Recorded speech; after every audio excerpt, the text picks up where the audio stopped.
Now she's doing it. Exactly. It's Were there any unbelievable. It has changed my add-ons? eyes. No. To reload this? Nope, Are we we're all good. okay? Can you call my phone? We're all good. All right, And he good. said, Then I don't have to "Where'd you reload leave this. Although I think I need to sign back in. Now I just go. It doesn't have me Now I signed got in it. now. And that would even told you how many feet. Alrighty then. Oh, I didn't Really? think about this. I didn't think about the So I pledge. think the president will forgive you Where? if you don't stand. I turned I it I on. didn't think about the pledge. Oh, it still rings. Isn't that interesting? Oh, yeah. Yeah. I think it's okay. No, I'm gonna do Oh, it's too close. Oh, it's too If I close? don't- It if I says don't, it. it'll say like I'm 25 telling you. feet. Really? Hey, can you please rise as I try and rise and join me in the Pledge of Allegiance? I pledge allegiance to the flag of the United States of America and to the republic for which it stands, one nation, under God, indivisible, with liberty and justice for all.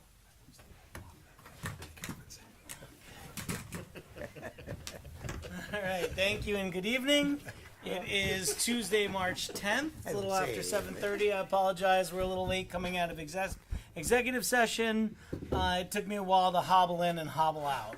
So I apologize for that. It was a rough session. It was a rough session. They beat me so much I needed crutches. We just came from executive session. We discussed considering a waiver of potential conflict for legal services. All right, we're going to jump right into our resolutions because I know a lot of you are here for those. So we'll try and get through these quickly. So resolution number 1, considering an exemption extension of chapter 158, section 2.1 of the village code regarding a seasonal leaf blower ban for the Blindbrook Club. Whereas on April 11th, 2023, the Board of Trustees approved a local law establishing a seasonal gas-powered leaf blower ban. And whereas under the Village Code, properties of 5 acres or more can apply for a full or partial extension or exemption of that law. And whereas an application has been distributed to all the properties in the village that would be eligible and also on our website. And whereas on December 12th, 2023 and January 28th, 2025, the Board of Trustees approved a request for an exemption of the Village Code for the Blindbrook Golf Club. And whereas a 1-year exemption was granted by the Board of Trustees that expired on October 1st, 2025, and whereas on February 12th, 2026, representatives of the golf club submitted an application for an exemption from the requirements of the law establishing and requiring a seasonal ban on gas-powered leaf blowers. Now therefore be resolved that after consideration of the intent of the local law as well as considerations raised in the application from representatives of the Blindbrook Club, the Board of Trustees hereby either denies, approves, or approves with conditions the request for an exemption of the Village Code, and be it further resolved that if it is approved, they can list any conditions that would come with that consideration. Thank you, Chris. As with these, typically we're going to wait on a motion and second until we understand what we're doing. I know we have representatives from Blindbrook Club. If you'd like to come up. I'm in. Is that him also? Okay. Good evening, Mr. Mayor and trustees. Thank you for hosting us this evening. This is our third time here coming in for an application for a leaf blower exemption. I, as the golf course superintendent, attend regional and national conventions on an annual basis, and typically that provides us with an opportunity to see new equipment, technology, and like items. And unfortunately, we were in Orlando this year in February or January rather, and nothing has been created to supplement for our blower that we're looking to use for exemption. We still use our battery operated blowers on our greens and tees, and we've increased our fleet since the initial ban has begun. So we certainly have adapted as much as we can. However, we still are asking for exemption for these 2 units that we use multiple times a week on our fairways. Thank you. Did you have anything you wanted to add? No, nothing to add. We're good neighbors. If we do get the extension of the exemption, we will be grateful to use that piece of equipment, and we're very conscious of the neighbors to our south, and we do try to throttle that down if we use it on the course. And again, speaking for the board of directors, we want to be good neighbors. Thank you, and we appreciate that. And I would say that, you know, in the past, when the legislation first was passed, we were giving a lot of 2-year exemptions because we knew it was new. This year, we really have just been doing the 1-year exemptions. And it's nothing personal against anyone. We're hopeful that, you know, there's going to be, I know there have been some efforts to try and create county-wide legislation. There have been other efforts just to see, you know, what's sticking in other communities. I'd say we're probably, I don't think I'm going to be talking out of school here, but I think we'll probably be looking at this legislation fairly hard in the summer to see, what can be done either to, what direction we want to go, because it's almost like we're in limbo here with you having to come back, and this goes for everyone here, having to come back year after year. And so, we'll be looking at this legislation again and seeing again what other municipalities are doing and what the efforts are regionally and within Westchester. Personally, on a personal note, I understand the limitations of the electric equipment. We understand with these larger properties, especially that this is something that's a little bit harder to get done. That's why we created the legislation this way, to allow for these exemptions. I'd personally would be in favor of a 1-year extension with the same conditions of what was on there. It's good to hear that you're expanding the fleet. But again, I would open this up to any questions or comments from the board. I was just going to say, from my perspective, and it's purely a personal perspective, I'm still trying to figure out how could we maximize the pressure on the manufacturers of the equipment to come up with more efficient equipment. Because I've got to believe that it can be done. It's just a question of whether they have the will to do it. And I don't know what the best way is to pressure them. Because obviously you can put on a little bit of pressure, but I don't know what will make them respond in a way that we think is environmentally productive. Other questions or comments from the board? Have you found different types of equipment are responding better or worse? I would like to know that, brands. I would say our backpack blowers, we've actually had to turn back into the manufacturer because they kept breaking on us. Luckily, they were under warranty. However, some of our we have other electric equipment as well, such as a couple ride-on mowers, some electric vehicles that get us around, utility vehicles, things of that nature. So those work pretty well for us, but we actually have found that the backpack blowers have not been very good. Mm-hmm. We use Toro, if that matters. We have Toro backpack blowers. Gotcha. I know some golf courses are going to the automated fleets, and I think some of those are electric. Correct. But I mean that's more the mowers and everything else. It has less to do with the. But it's an interesting concept still. But we'll see where that goes. So are the mowers effective being electric vehicles? Yes, they're very Yeah. good. We find So very good. that's a The step. That technology is is a there. step in the right direction. Yeah, And absolutely. it's actually much better because you're not breathing in the gas or the diesel, the fumes.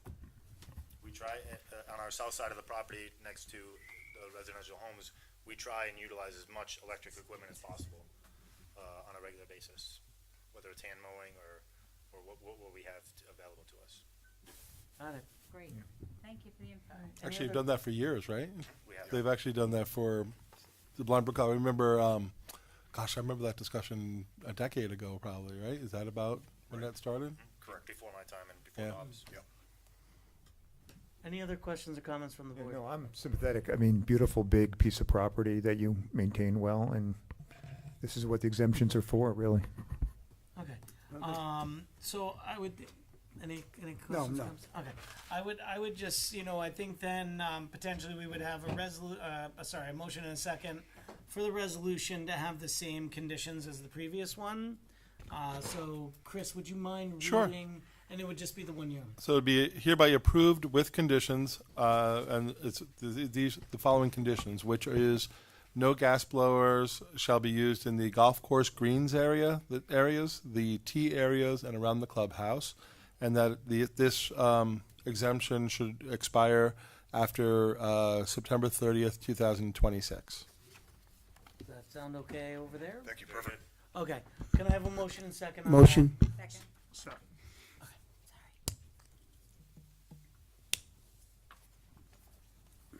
Trustee Epstein? Yes. Trustee Heiser? Yes. Trustee Morlino? Yes. Trustee Crom? Yes. Mayor Klein? Yes, thank you. Thanks so much. We appreciate it. Thank you so much. Good luck with everything. Yeah, thank you for coming out tonight. All right, moving along in a similar vein. Resolution number 2, considering an exemption extension of Chapter 158, Section 2.1 of the Village Code regarding a seasonal leaf blower ban for Hidden Falls HOA.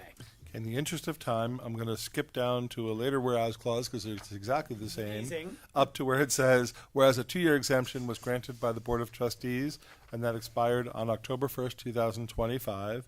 And whereas on March 3rd, 2026, representatives of Hidden Falls HOA submitted an application for an exemption of the requirements of the local law requiring a seasonal ban on gas-powered leaf blowers. Now therefore be it resolved that the board hereby approves, denies, or approves with conditions an exemption of the code as requested by the applicant. All right, thank you, please. Good evening, Mayor. Tough executive committee meeting. It was, yeah. Tell me it was pickle. Tell me you got done I in left by with a pickleball. cast. Poor guy. Good evening, trustees. Thank you. My name is Tony Miscamara. I am secretary of the HOA board, and I represent the board. We appreciated the exemption that we've lived under. The conditions are in the application. We represent 60 homes on roughly 26.8 acres, bordering partially on North Ridge Street and partially on the two parks, Park Ridge and Wright Hills Park. Otherwise, we're somewhat contained with woods all around. What we did 2 years ago was that we took the homes in Stone Falls Court and added also Park Ridge Court and are running battery-operated blowers. The blowers, batteries are used in Stone Falls, recharged during when the landscaper is doing the rest of those properties, and when we get back up to Park Ridge, the batteries have been recharged and can be used again. And that seems to have worked. We also run the blowers half throttle. It's been working. I should let Marco Gonsalves speak because he runs Green Tech, but unlike, very much like the golf course before us, the technology, the battery technology has not improved. If anything, the battery prices have gone up to the point where you're carrying around what looks like a small car battery to try to power these things. I wish that it were not so. We're exploring other opportunities, but it's difficult. Marco? Good evening, Mayor, trustees, everyone. Marco Gonsalves, member of Green Tech, Irrigation and Lawn Care. As Tony said, we've been abiding by the previous approval where we use battery-powered blowers all season on the Stone Falls court, which has neighbors that are outside of the HOA, as well as on Park Ridge, which neighbors the parks on there. The rest of the community doesn't really have any outside neighbors, or everyone in the HOA itself is the neighbors. So we'll still use the gas-powered blowers at half throttle during the ban period, and that seems to. I don't think we've had any complaints from anyone. So we've been sticking to that pretty well the past 2 years, and we just ask that the same extension be granted. I understand you're not doing the 2 years, so we'd be pleased with a 1 year. And just to kind of touch base on what Blind Brook said, I too attend a couple trade shows throughout the season, and there really has been zero movement in the technology for the batteries in the past couple of years, and honestly, probably in the past 4 or 5 years. The needle hasn't moved much, and it's not that we're not willing to. As soon as the technology's there and it makes sense, we're glad to incorporate it. But at this point, it's not just a financial thing. It's also a time perspective. We're pretty short on labor lately, and to add even more of a labor strain in addition to a financial strain causes us a lot more hardship. Thank you. I remember when this application first came, it was, you know, each of the larger properties was trying to find a kind of a unique way to go about this. And I remember when the two areas were put aside, and that was definitely something new, and we appreciated that at the time. So, any questions or comments from the board? I know we're kind of beating a dead horse I here. know, I also wanna find out the equipment that is not working or does work. So we've been using steel backpack blowers, battery powered blowers, and the cost is actually they work okay. Again, they don't last very long for us, and the cost is on this. I think this year with a backup battery is somewhere around like $2,500 per unit, where a much more powerful gas blower that we would use is about $600. So it's multiples and multiples of cost to us. Which again, it's not on the equipment side. Yes, there's a strain to it, but we get to use it throughout other properties also. It comes down to how quickly we can get the work done, and if it's sustainable. And right now, it just unfortunately it doesn't. Like on my own private house, and I think Tony will speak to it also. We'll go out there if it's just blowing off a single driveway. Battery power is great, but when you're talking about a really large property, 60 homes, where everything needs to be done and we have to do it all in the same day, it's just not practical for us. Thank you for sharing. Yep. I just got frustrated because I look at the development of batteries in phones, and over the years, it's been unbelievable. And here in an industry, I just get the feeling the manufacturers are going there. We don't have to do So anything. I can touch base on that a little bit. When you're talking about, it's such a low demand on your phone. So it's not, when you're talking about mowers or especially really the handheld equipment, like your battery powered weed trimmer or a handheld blower, a backpack blower, it also comes down to a weight constraint. Blindberg was talking about like their battery powered golf carts. The weight of the machine takes the weight of the batteries. So it's that machine will weigh probably an extra 500 pounds more than a gas powered golf cart would. But it's not affecting the operator because they're not carrying the weight. So it's a balance between what can that worker carry all day long, and how well is that powered? How long is that battery going to go? But my phone analogy, I would think weight would be a factor with phones and size. Well, if to touch base on the phone thing, it's funny because I just pulled an iPhone out that was probably about 10 years old, and I was amazed that it was half the weight of my current phone. But they're still quite reasonable. No, but you're talking about a tiny little package. Yeah. So if you find an old iPhone around, like 10 years. I use one. No, but if you compare, but if I were to hand you mine right now and you hold yours, I think you'd be a little shocked on how. Granted, it's a quarter of a pound or whatever it may be, but it's double the weight. So you take that technology and you apply it to a much larger battery, and that 15-pound battery is now 30 pounds. So it's that to think about also. That makes sense. It's the weight. Can't carry it. That's what bad I mean. backs. It's not that the batteries don't exist. They have a Yeah. Tesla, but a Yeah. guy You gotta can't wheel put a it. Tesla on his back. You got to put it in a wagon. You got to wheel behind you in a wagon. Yeah, That's no. really- it's not that it's not. It's just not practical. Yeah, it's not. That's exactly the word. It's not It's practical. not that the Instead of it batteries being a aren't out there. backpack blower, it It's needs just to be a they're not cart practical blower. for handheld equipment. It's like a mealy vacuum. Yeah, exactly. Right. All right. Any other questions or comments from the board? Nope. All right, Chris, let's read this with the same. Okay, so the village board, the Board of Trustees hereby approves with conditions for the Hidden Falls HOA, the requested exemption, which shall expire on October 1st, 2026. And the conditions are that the electric leaf blowers shall be continued to be used on Stone Falls Court and Park Ridge Court, and that all gas blowers would be operated at half throttle. Thank you, Chris. Can I have a motion and second, please? Second. Any other questions or comments?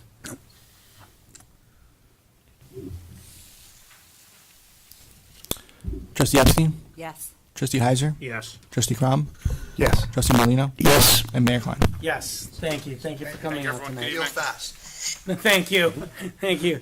All right, resolution number 3, considering a request of an extension exemption of Chapter 158, Section 2.1 of the Village Code regarding seasonal leaf blower ban for Kingfield HOA.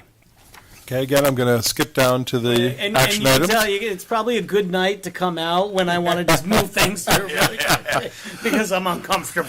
Whereas a one-year exemption was granted for Kingfield that expired on October 1st, 2025, and whereas on January 19th, 2026, representatives of the Kingfield HOA submitted an application for an exemption of the requirements of the law requiring a seasonal ban on gas-powered leaf blowers, and there be it further resolved that the Board of Trustees either approves, denies, or approves with conditions the request for the exemption. Thank you, Chris. Again, we'll hold off on the motion second. Good Please. evening, Mayor, Board. Daniel Dubois, Managing Agent for Kingfield Landowners Association. I don't want to repeat what those guys said, but we're all in the same boat here, working here. Both Monty's implemented, using supplemental equipment on the small areas where we can switch to electric. It's the larger swatches of areas. We have 31.5 acres. We have 110 units, a lot of property to cover, a lot of yard to cover, and it's just not sufficient with the electric, and we're seeing that. And I mean, again, not to repeat what they said, we've tried, he's tried, we've come up with different plans, we looked into different solutions, and we're working towards, making a better solution for that. Right now, we don't have that solution, so that's why we're requesting this, extension for the leaf blow application. And again, all the other equipment we're trying to use in smaller areas, which has a little better lifespan on using that, but our larger areas, we still need those leaf blowers to keep all our residents happy out there on our large piece of property. Anything to add? I would just add, so the conditions that were in effect in the last resolution was that the electric blowers should be used on staircases, walkways, patios, and decks, and the gas blowers would be operated at half throttle. Correct. So that you guys are Yeah, that's what requesting the yes, same. correct. Yeah. All right, questions or comments from the board? I won't ask the same question. Go ahead. Equipment, what are you using and what is effective? The company we use is Greenworks. Hasn't changed much in the past few years. I mean, a battery lasts 20 minutes, half hour. So, you have that many homes that you got to go through. It's consuming the battery very quickly. I got it. Interesting, it's three I'm just different- thinking, idea. Survey. Yeah, wondering whether, I mean, really, Greenworks, Steel, and Toro.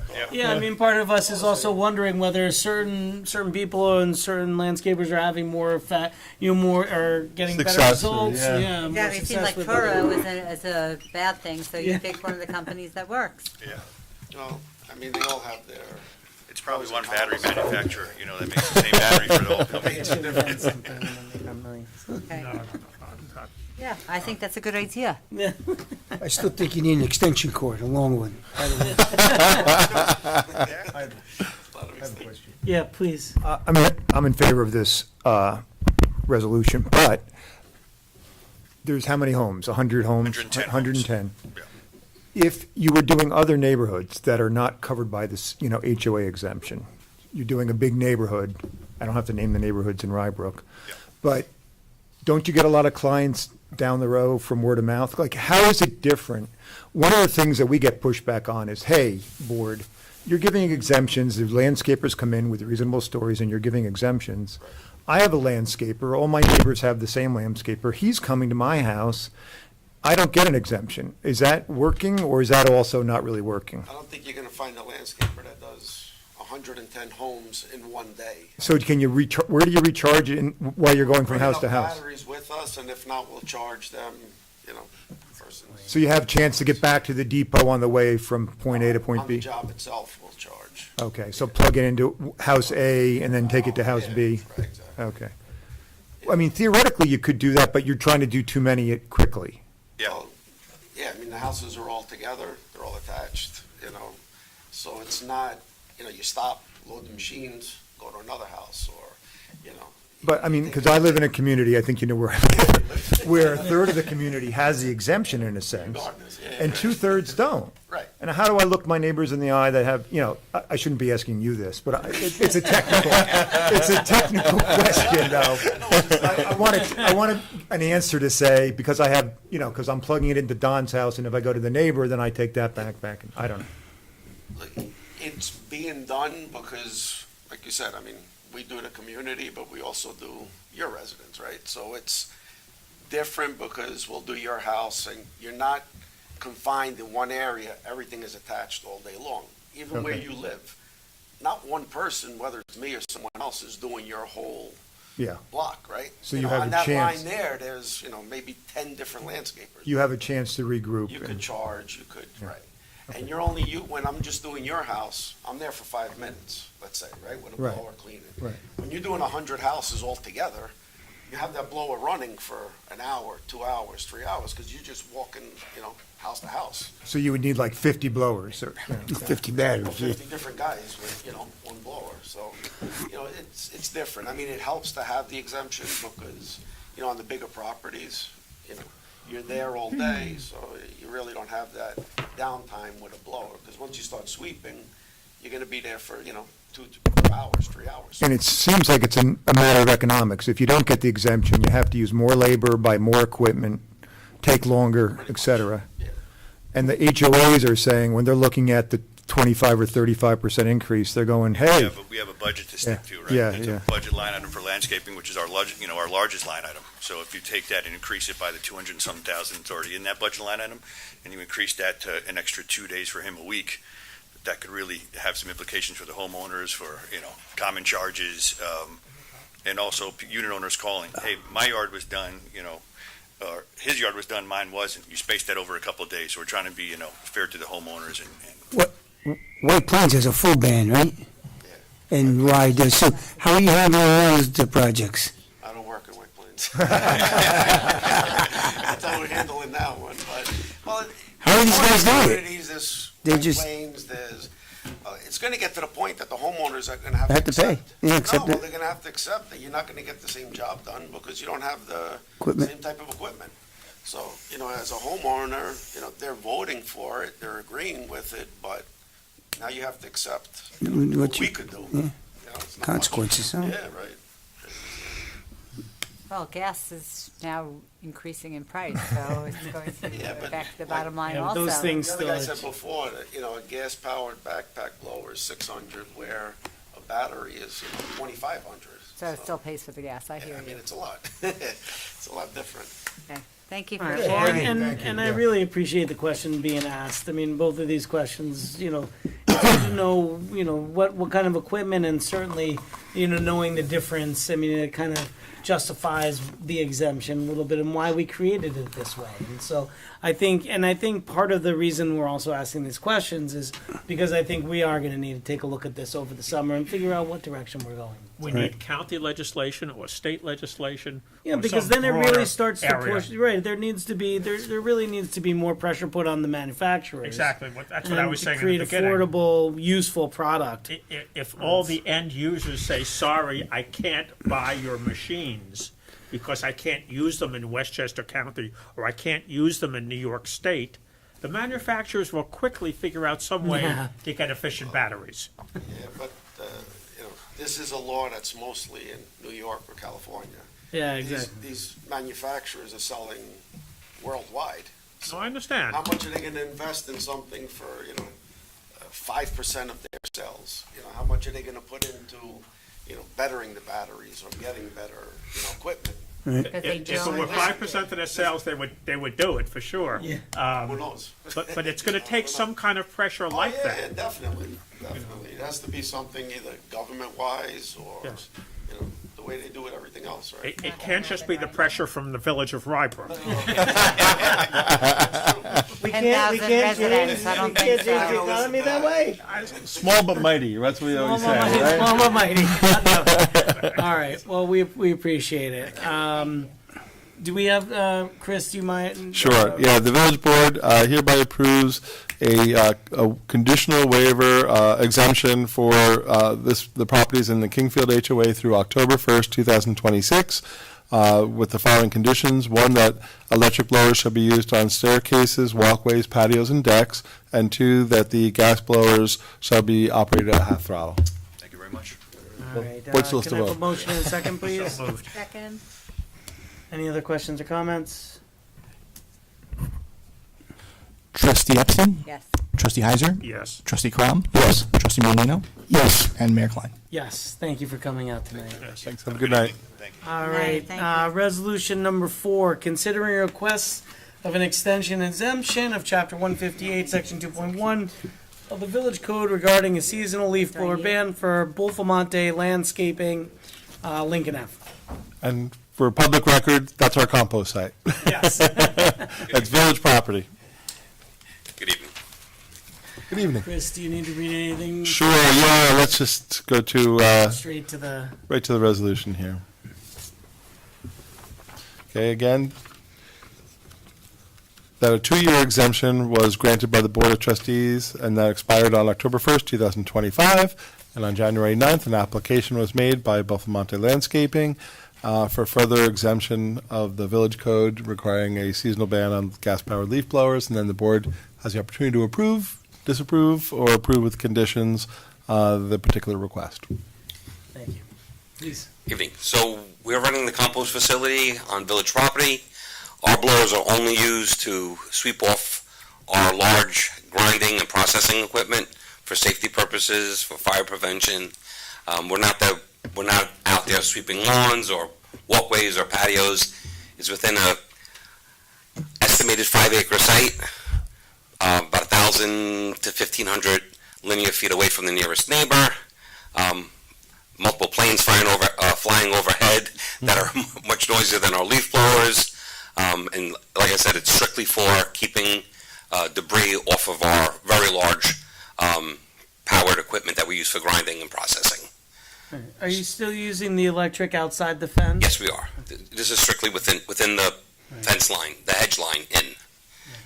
And that was the condition in the last resolution, that Yes. any properties outside the fence would be, you would use the electric leaf blowers. Yes, we're using battery.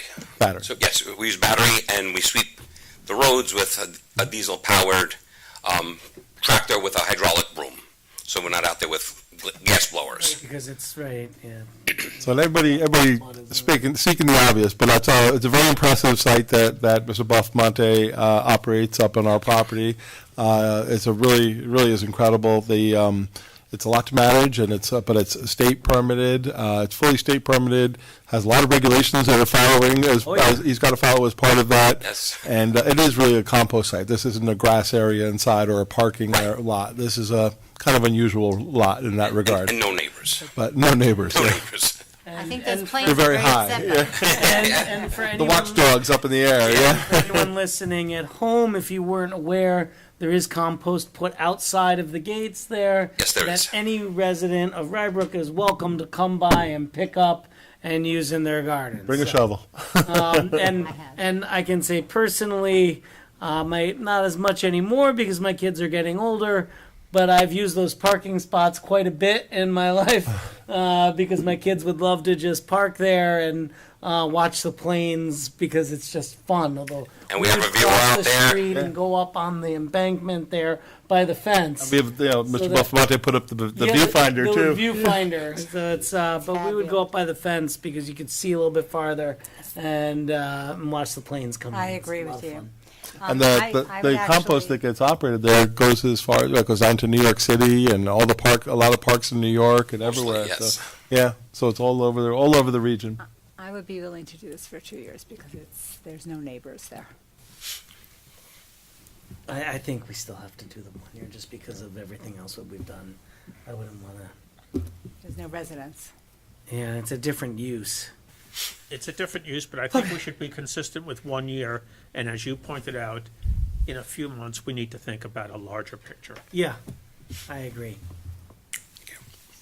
What does everyone else think? Yeah, I agree with the last thing. One, and then really rethink this in the summer so that we're not doing this Every meeting, yeah. Okay. All right.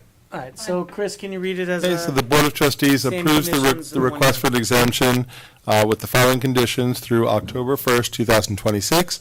And those conditions are that during the ban, the periods of the ban, no gas blowers shall be used outside the gate when battery-powered leaf blowers should be used at those locations. Thank you, Chris. Can I have a motion second, please? So moved. Second. All right.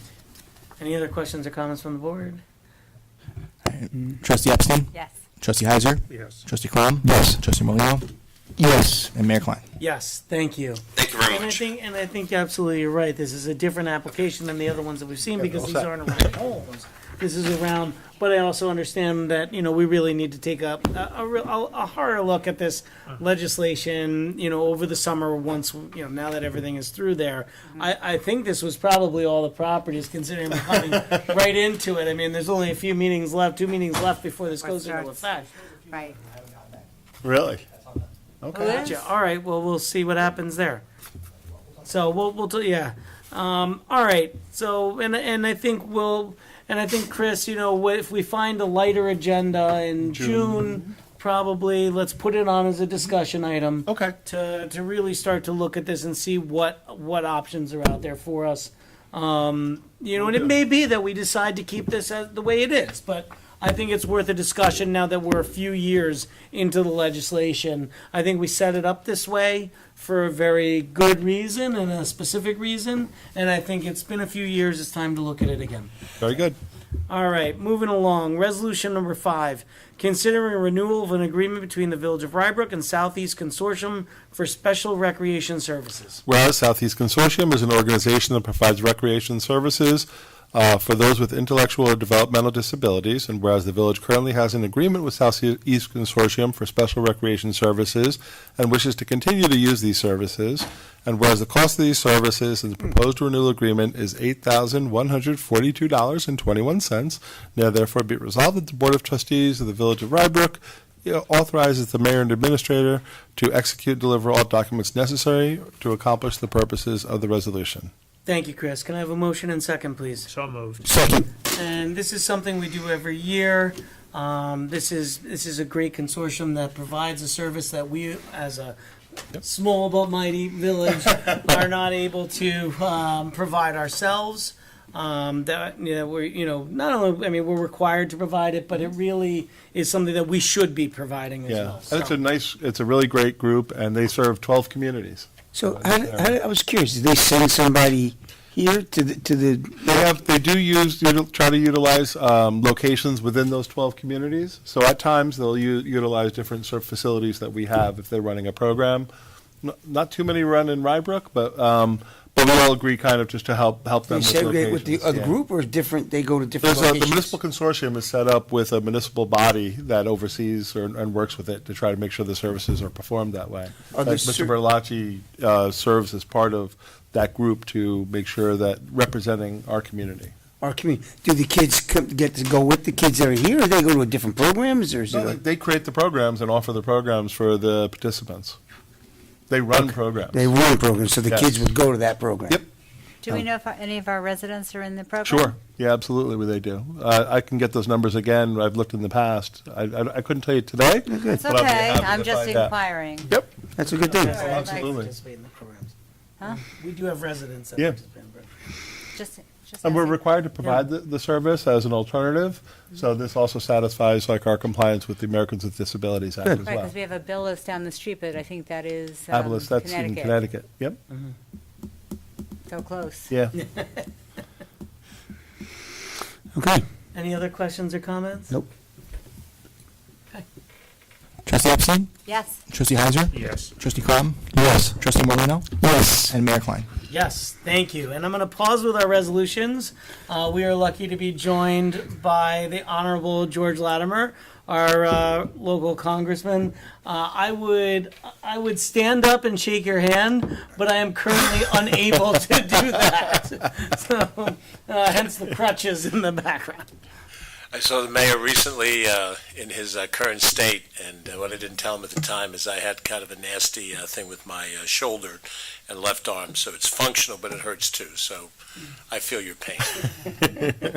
But anyway, I'll try to give a brief update. I have been doing this for a number of years with a number of different hats on. I've visited as your assemblyman, as your state senator, as your county executive. So I figure this probably completes the all of the different circles of government.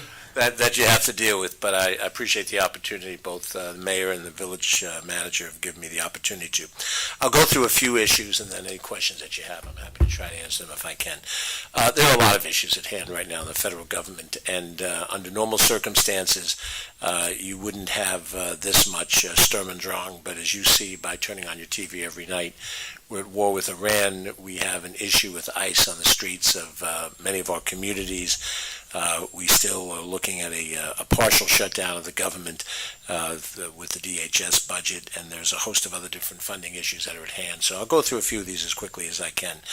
First of all, here talking with the municipal government, the war that's underway in Iran for 10, 11, 12 days is better discussed in a different format, but in terms of the impacts as that affects to a local government, we're looking at the spike that is at hand with oil prices, and we're looking at the difficulties that we're going to have in purchasing goods and services that come from overseas. The critical body of water that Bahrain and the UAE and the Saudi Arabia accesses is right across from Iran, goes through the Straits of Hormuz, and to the extent that shipping in that corridor is going to be non-existent or very limited, I don't know that I would be a captain of a vessel that would go up there knowing that there were bombs and things flying.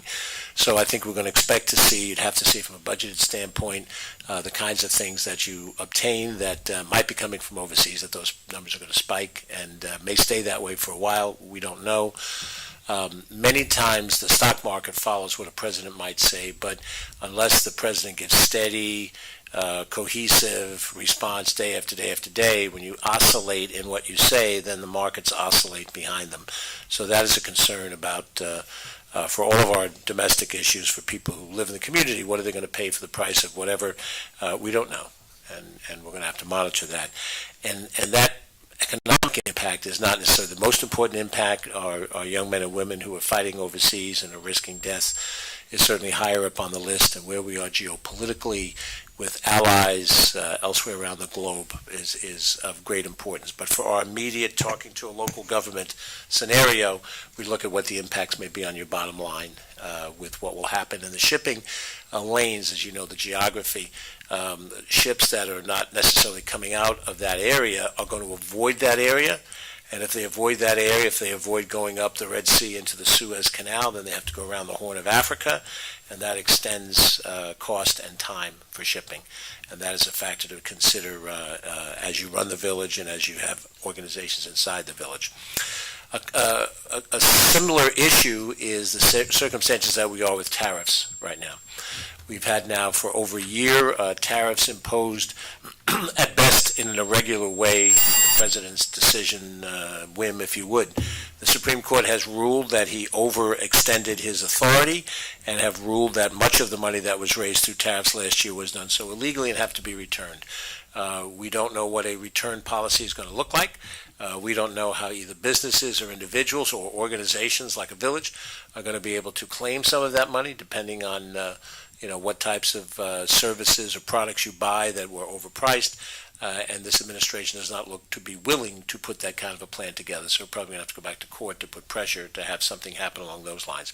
The president still has some legal tariff authority, the difference being that it's not unlimited and it has time limitations on it and some policy limitations on it, which he can operate without having to run back to Congress. But the broad-based decision-making that he did, where he might, talk to a country and have some dialogue, and if he didn't like the dialogue, he'd raise the tariffs, and then he'd lower the tariffs. That kind of discretion is not there.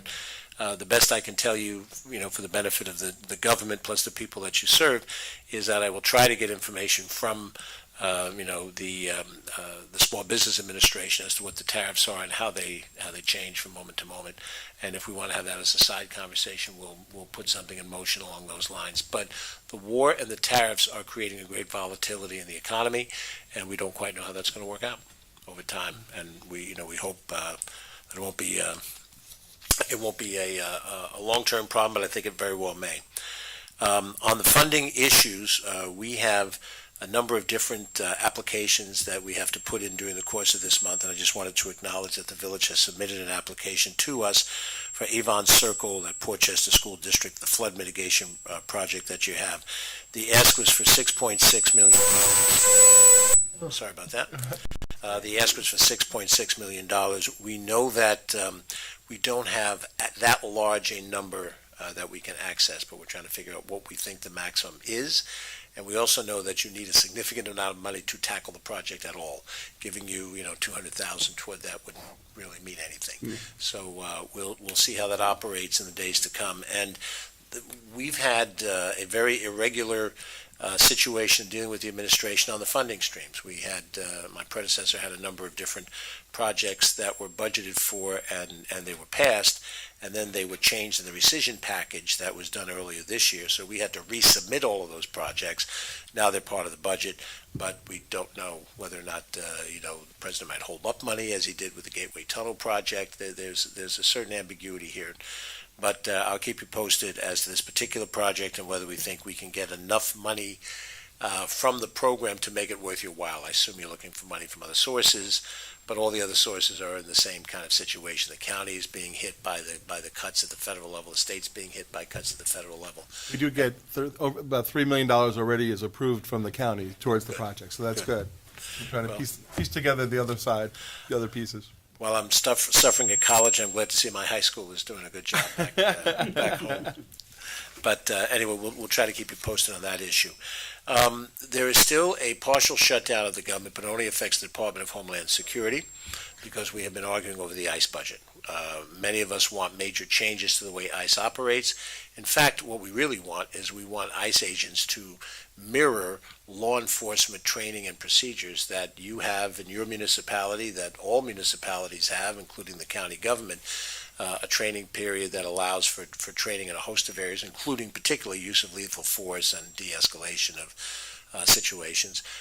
We want them to be unmasked. We want them to have a badge and a name and identify themselves, because under the current functioning, anybody can mask up, grab somebody, yell ICE, and then kidnap somebody. And this is no way to run a law enforcement operation. So we've held up the DHS budget along those lines. Every other part of the federal government is operating now because we passed budgets in those areas.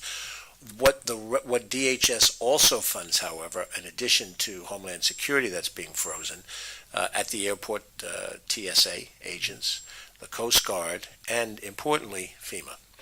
So we don't know what we expect to see happen as we go into the summer season and then into the hurricane season. We know that we certainly are looking 4, 5, 6 months down the line. We hope that there can be a negotiated agreement on the budget for DHS, and they've just made a change at the top of the pyramid. Christy Nome is no longer the secretary, but we'll see if we can get a better arrangement there. But that particular shutdown continues, and if there are any other impacts that I may not be aware of that affects the village beyond the potential problem of FEMA, then let me know, and we'll express that in our corridor when we go down to Washington.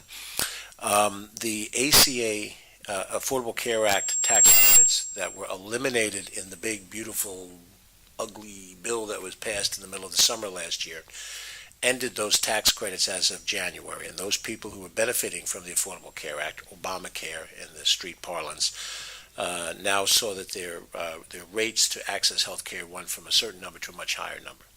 The House has passed a resolution to extend those credits throughout this year and the next couple of years. The Senate has not yet acted on that. That may affect members of your workforce. It may affect people who live in the community and therefore make it tougher for them to afford some of the things that they have to afford. If the Senate acts similarly to the way the House did, or gives us an alternate version that we pass, then those may be reinstituted. But right now they represent a significant problem with health care delivery. And the big, beautiful budget also makes huge cuts to Medicaid that kick in 2027. After next year, or into next year. And so we haven't had a public debate about that, but that's coming because those kind of cuts can affect nursing homes and hospitals as well as individuals. There are people who are poor and need health care. It is Medicaid that pays those bills. If they don't have Medicaid or they have a big loss of what Medicaid can provide for them, then they either don't get the health care they need, or they only get partial treatment of it, and those nursing homes and hospitals that serve those patients can't serve them because they're not getting reimbursement sufficient for their responsibility. So this is also another headache that will affect us. And I think at that point, I'm going to stop, take any questions that you have. It is always interesting when I get on the Amtrak train every week and go down. Very different job than the last one I had when I stood here. But I appreciate the dialogue that we have, and whatever questions we have tonight, we have. But going forward, if there's any issues that come up that I need to sit, meet with you together or in any other context, I'm happy to do it. And my district office in White Plains has a group of people, I'm sure you know most of them, Alan Hendricks and Rob Hawk and the rest, and they're willing to be helpful in any way you want. So I appreciate your time and courtesy, Mr. Mayor. I'll defer to any questions that you and your colleagues have. First off, I just want to say thank you for coming here. You know, it's always nice when our representatives, and you have been a true friend to Rybrook for a very long time. Thanks. As you said, as our assemblyman, as our state senator, and now as our I think after I die, my ghost is going to come back and give you an update on the afterlife. Well, I was going to say, if you end up going on to Senate or becoming president, then we expect you here as well. So. Okay, if I do, I will. But I think, you know, from a Rybrook perspective, you know, I would just touch on a few items that you spoke of. And that, you know, certainly we see what's happening more around the country, less here with ICE itself. We're very lucky to have a true community police force, and that's important to us as a village to have this accountability and really just, you know, the Rybrook police go around in the village of Rybrook. Everyone recognizes them. People stop them and talk to them. This is a true community police force, and we really like that feel in Rybrook. I think in regards to funding, probably our biggest concern with the new administration was the NRCS funding. We did, you know, as far as I know, everything is still there and on board. This was very important to Rybrook since we already own the homes, and we're in the process of designing and starting the demolition of the homes to revert them to floodplain. You know, certainly I didn't really think about it until you started talking about the Medicare issue. And I mean, we're seeing, as with a lot of other communities in this area, we're seeing a lot of development into more retirement and independent and assisted living communities. And we in Rybrook have a 10% requirement of affordable units. So as we start to see that come into play, as these get built out, it's going to be interesting to see what happens there if the funding isn't there to be able to put people into those units, and that is extremely concerning. And the last thing I would just say is you may not remember, I'm sure you do remember this, but Rybrook actually has a small tie to Iran. If I remember correctly, because the dam that's up on Bowman was hacked years ago by Iran. So not that this justifies anything that's going on, but it's just a small tie that we have to Iran. I always wondered how they found. I always wondered how they found that particular dam. Yeah. Oh, I know. I know, and they were able to hack into it, but not able to change anything. So it was very interesting. Good for us. And particularly those of us who live where I do in Rye, who are downstream. Please, Chris. So just a couple of impacts that I guess we're watching or concerned about is any news that you can share with us, you know, now or later about the community development block grant funding? That's something that seems to be stalled. You know, it's not seem to be moving. We have our applications in; they've been accepted by the county as eligible projects, but everything seems to have stopped for like 6 months. I really do believe this administration wants to scale back and perhaps even eliminate the program in its entirety. I think that's their philosophy. It's too bad. So many good things have been done through it. Yeah, it is. As you know. And I think they tie in their philosophy on DEI to the projects that we do through the CDBG program, and they see it in that light. But I'll keep tabs on it. Yeah. A lot of more recent projects have been with the senior center. And we have a lot of pending applications, approved applications, and pending applications.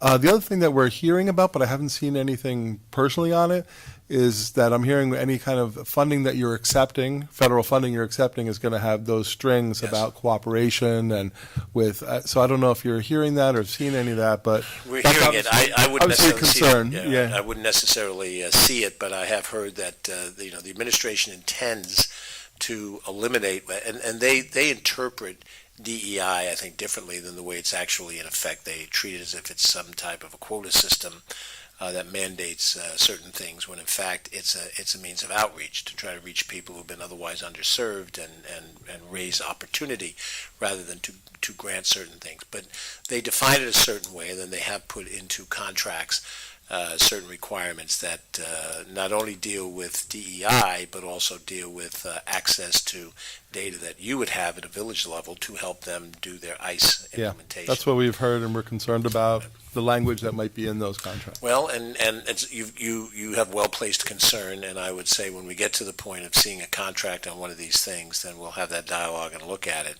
and determine if these things are deal breakers. This was the premise that was used to freeze the funding of the Gateway Tunnel, the major project that connects New York and New Jersey rail and has been long overdue and long appreciated. They use that as the hook for the reason for the pause. So it could happen down the line, but we'll keep an eye out for it. Thank you. Any other questions, Chris? Nope. Any questions or comments from the board? George, I just want to thank you because you have been doing a great job, as you always have throughout your entire career. Thank you, David. And, you know, I wish our Congress were flooded with people like George Levin. Well, you're very kind. It would make this country a better place. I have a unique reality, which is I am the oldest freshman in the House. So the other people who are in my age cohort, I'm not embarrassed to say I'm 72, the people who are in my age cohort all have tremendous seniority. They've all been there 20, 25 years, chair or ranking members of committees.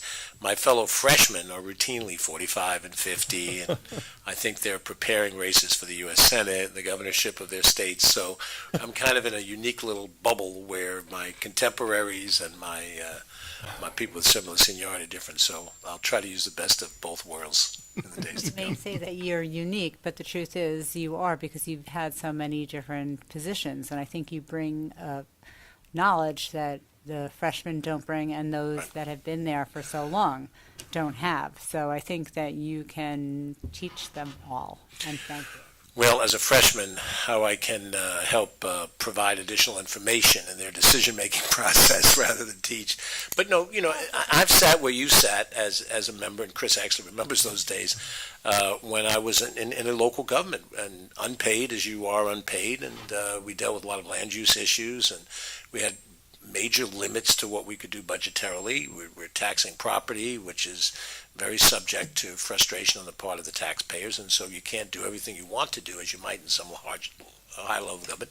And the public is here. The public comes when they want to, right up close and personal. There's nothing like that in the Congress of the United States, or I might add in the state legislature, where people don't come right and look at you when they're upset about something. So I've had that experience, and that does shape the way I view these things, you know, and I have great respect for what you do. I think that's why I come the way I do. And last night I was in Mamaroneck Village and, you know, other communities as I go along, because to me, you're closer to what Jefferson and Madison and Adams intended in the Constitution as government.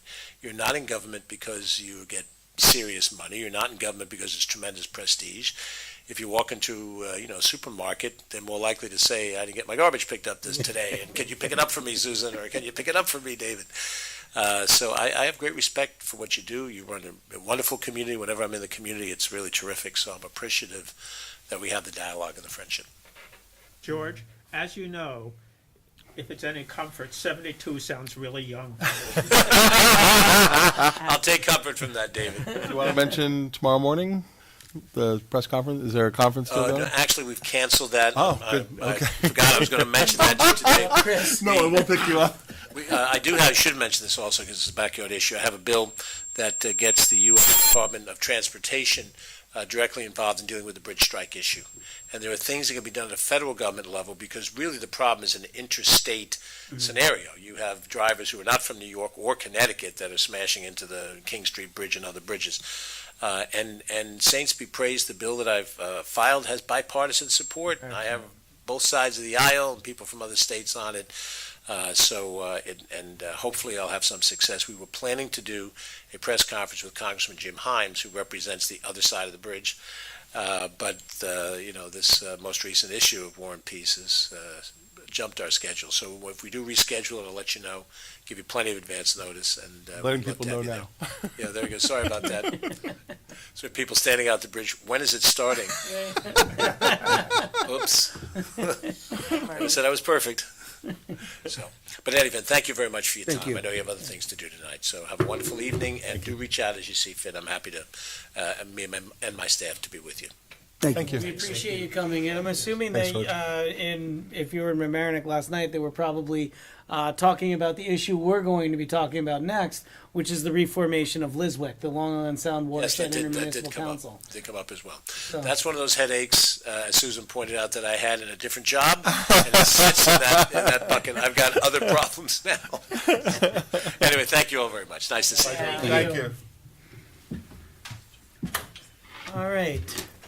Moving along in our agenda, and again, we thank Congressman Latimer for gracing us with his presence this evening. Moving back to our agenda, resolution number 6, considering participation in Long Island Sound Watershed Intermunicipal Council, LISWIC, and approval of an intermunicipal agreement. Whereas general municipal law of the New York State authorizes municipalities to enter into IMAs to create intergovernmental relations councils for the purpose of cooperative planning, research, information sharing, coordination of service, and joint action on matters of mutual concern. And whereas Rybrook lies wholly or partially within the Long Island Sound watershed and shares responsibility for protecting water quality, coastal and inland resources, public safety, infrastructure, and environmental resilience within the watershed. And whereas municipalities in the Long Island Sound watershed face shared interrelated challenges, including but not limited to stormwater management, flooding and flood mitigation, shoreline protection, wetland and natural resource preservation, climate adaptation and resilience, water quality protection and emergency preparedness.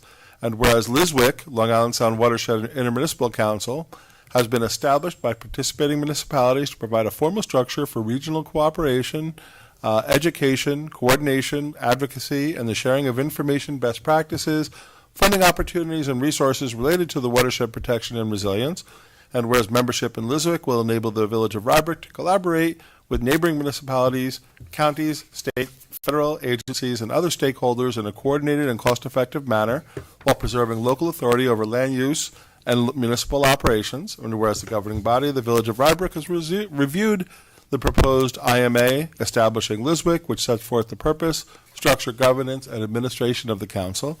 Now, therefore, be resolved that the Board of Trustees hereby finds that, 1, approval of the agreement, that the IMA establishing LISWIC is hereby approved in substantially the form presented to this governing body. 2, authorization to execute, the mayor and the administrator or such other authorized municipal official is hereby authorized and directed to execute the IMA on behalf of Rybrook, is together with any non-substantive or ministerial modifications approved by municipal council. 3, membership and representation. Rybrook shall become a participating member and shall have 2 representatives and any alternates as permitted by the LISWIC bylaws to serve on the Board of Representatives of LISWIC.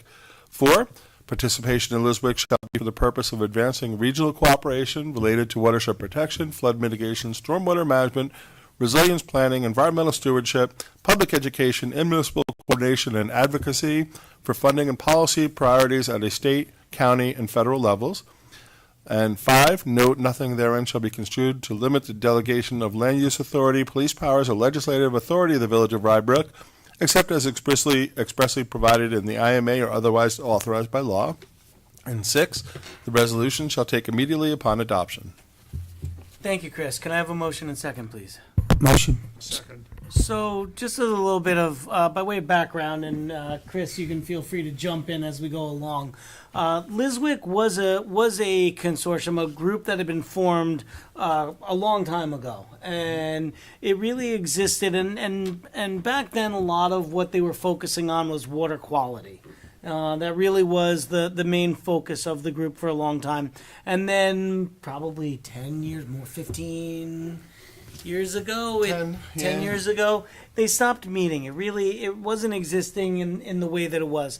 So, and then through a grant that was through Sea Grant, using the PACE Law Land Use Center, they made an effort to reconstitute the group. And so there have now been a number of meetings over maybe the past 6 months or so. Yeah. I think it's been about 6 months. That it started. There was one meeting at Pace Law School. That was the first one, and then a few in Mamaroneck that we've had. And Chris and I have gone to most of the meetings. I missed the last meeting because it was the day of my surgery, so I wasn't able to. I went be, to that one. So. but Chris was at that one, and what's been really great about this is that every municipality that is able to participate has been at these meetings. So there really is interest from all of the parties. And I mean, up and down Long Island Sound, but also up into White Plains and other communities as well. And so there's been great representation by the municipalities as well as by the county that has been there. What do you want to add? Yeah, I just add that there was a time that Liswick was one of probably the strongest watershed council in the region and in our region, Westchester County, and it was really active and it was really doing some really good things. It was doing a lot, as the mayor said, on water quality, education, and a lot of other initiatives about cooperative planning between municipalities and talking more about impacts. And that kind of opened the door to more discussions about like stormwater impacts and flooding impacts and other things between them, dropping municipal borders. No requirements. They're not telling us what to do in terms of land use projects. They don't have any authority in that regard, but it's a really good information sharing and thinking about more regional planning of these important issues. What happened, I think, is at one point we started having these really bad flood events, and I think that started taking over a lot of the discussion. And also then there was a lot of discussion about all the sanitary sewer impacts and all the stuff that was going on in Long Island Sound area. So I think that it kind of got diverted, and that group just kind of stopped being as active, and it was a gap there. Not having that group around really was missed. Rybrook was always really active with Liswick. And I think our intent is to be really active in the formation of Liswick. And, we're lucky to have the mayor who's very interested in the subject as well and been very active participating. The formation of this we really believe is a really good thing. So bringing the municipalities together, reestablishing what the goals are for Liswick has been a good process. And how that structure can be reinstated and kind of shared among the group was kind of been a long focus of the group over the last 6 months. So the board has received the IMA. It's also received the Liswick bylaws that they'll operate under. In the past, there might be a grants that they've applied for through one of the lead municipalities, kind of like what we've done in other cases. We tried to do countywide stormwater legislation. It actually led to some of the stuff the county ended up doing in the Long Island Sound watershed to try to create the stormwater utility, the legacy program, like where we got the funds for Avon. The creation of that kind of morphed from the things that Liswick was looking at, which was regional planning. Looking at these issues on a wider basis.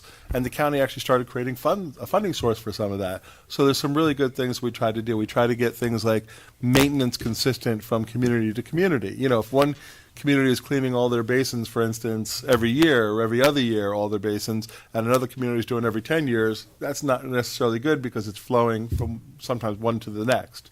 So that's the type of things that you talk about in this group and can really be an asset for this whole watershed. Yeah, absolutely. And I mean, we've looked at, in Rybrook, we've looked at these issues before. We've worked with the city of Rye in looking at the Blind Brook corridor and what we can be doing along that. And so bringing these groups together, again, this doesn't really, we're not paying anything into Nope. this. No dues. There's no dues. We're not looking at, our limitations of what we're doing within the village. It's really just the municipalities trying to work together in the best interest of the Long Island Sound watershed. And there could be a lot of opportunities to push some of this forward. I will be completely forthcoming, and what Chris was alluding to. I don't know whether they voted on it. Not formally. Not formally, it wasn't voted on, but I was presented in a slate on the executive committee of Liswick that I'll be the co-vice president and secretary of the organization. So, And I will point out, the mayor did say there's no dues. They have the ability to charge up to $1,000 in some of the agreement, $1,000 a year, but it's not an absolute. At this time, and it'll be a question of whether it's deemed that there needs to be specifically Liswick That's for staff. the executive board to start to discuss. But if it is, The first thing in the past, it might have been like some staff support, copies, things like that, Right. posters that were created, things like that.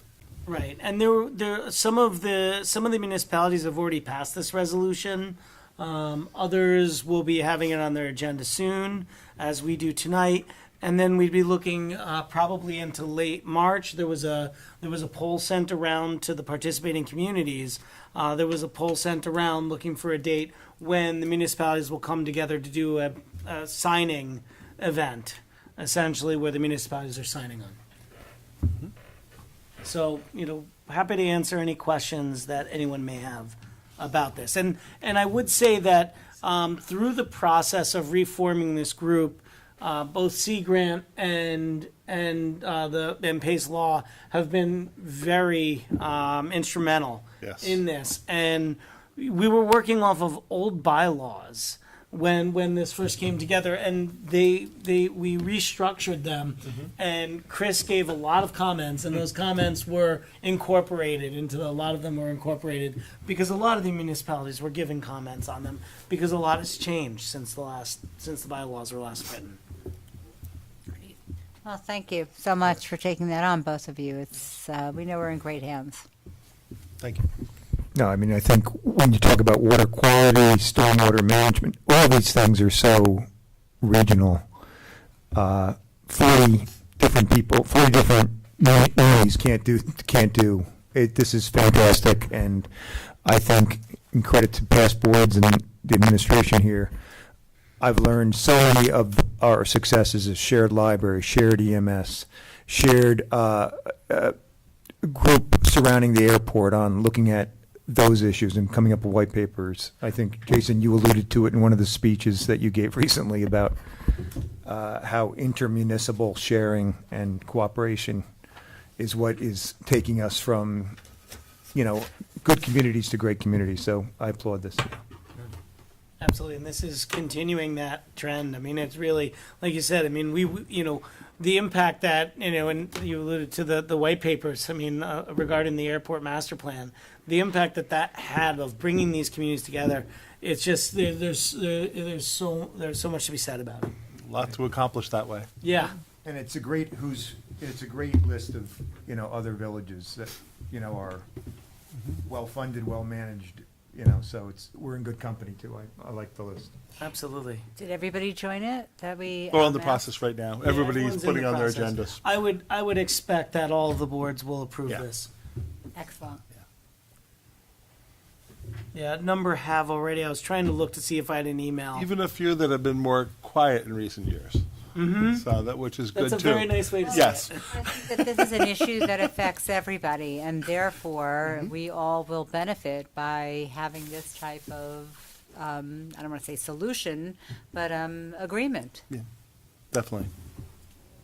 Well, also, by having this type of agreement, it could lead to agreements in totally other areas because we'll have developed working relationships with all these other municipalities. Yeah. Absolutely. A lot of our working agreements have just been with our sister communities, Portchester, the city of Rye, who we border on, what we're looking to accomplish. This expands that out a little bit. Yes. Yeah, and certainly the consortiums between the Con Ed rate case and the airport master plan. I mean, this is, we see that there's, when the Westchester communities band together, there is tremendous power there. Well, think about it just in terms of what we were talking about before, in terms of gas leaf blowers. Right. If we could get all these communities to stand together, it would really have tremendous power as opposed to the village of Rybrook. Absolutely. Small but mighty. Small but mighty. Small but mighty. Is there any other topic, I know this is not the forum for it, but where we can think where an IMA would be beneficial? Lots of areas. Well, I mean, there's Absolutely. There's one that's been. There's one that is it on this agenda? I forget what it was on the agenda where we're looking at the services. The HR study The is HR on the studies, agenda. We have Innisfil equipment sharing agreements Right. with like Right. 5 or 6 different communities. Sure, absolutely. There's always opportunities out there we look for. Yeah. Great. And we're doing, even within the community with, as you can see, I think we work well with both school districts and being able to kind of break down those borders and just say, hey, what can we do to improve things? I think that's another example more locally. Absolutely. All right. Any other questions or comments? All right. I think we had a motion and second on this. Okay. Trustee Epstein? Yes. Trustee Heiser? Yes. Trustee Crom? Yes. Trustee Morlino? Yes. And Mayor Klein. Yes. Thank you. I do. All right, and we'll certainly keep you all informed about how those meetings are going and what comes out of Liswick. All right, resolution number 7, considering an agreement between the Village of Rybrook and GovWell for a digital permit and inspection software system. Laughing. Whereas the Village of Rybrook seeks to purchase an online permitting inspection software system to streamline the permit application inspection process for various village departments. Whereas the village administrator and building inspector recommend the village select GovWell to provide online permit and inspection system primarily for the building department but can be used by other departments. And whereas Rybrook seeks to enter into a 1-year agreement with GovWell to provide digital permit and inspection software system for an annual subscription cost of $17,500 with a $6,500 one-time implementation fee. And whereas Rybrook is interested in accepting the proposed agreement with GovWell for digital permit and inspection software system. Now therefore be it resolved that the Board of Trustees authorizes the village to sign an agreement with GovWell for an annual cost of $17,500 and a one-time $6,500 implementation fee effective April 1st, 2026 until May 31st, 2027, although the first year's one-time annual cost will not be invoiced until after June 1st, 2026, subject to modification by council. Be it further resolved, the mayor and administrator are authorized to sign any documents necessary to accomplish the purposes of this resolution. Thank you, Chris. Can I have a motion second? Bless you. Motion. Bless you. Was that the motion or the second? No, that's a sneeze. I'm very. Do we have a Motion. motion and second? Motion. Second. Okay. Thank you. All right. So, That's a- Chris, just 2 questions. I mean, first of all, I like that we deferred the first year payment until next year's budget. Yeah. That's a good move there, so we can budget for it. But for some reason, I thought we were already using the software. But I guess Nope, so let's take a step back. We were using Cloud Permit, and if you recall, we feel they breached the contract. We gave them notice. We gave them several opportunities to correct the problems. We had a lot of standing tickets that were in for many, many months. So working with council, first we had meetings with them to try to correct it, give them an opportunity to correct it. Long story short, they didn't correct it, didn't even do anything. And then we gave them notice as required in the contract. We gave 20 or 30-day notice. And then after that, we said in December that this was considered a breach, and we stopped payment. We left them. So we've been looking at alternative software programs. We've looked at, 4 or 5 other programs. They're all the ones we could think of that are out there. There's a lot. And there is a lot out there.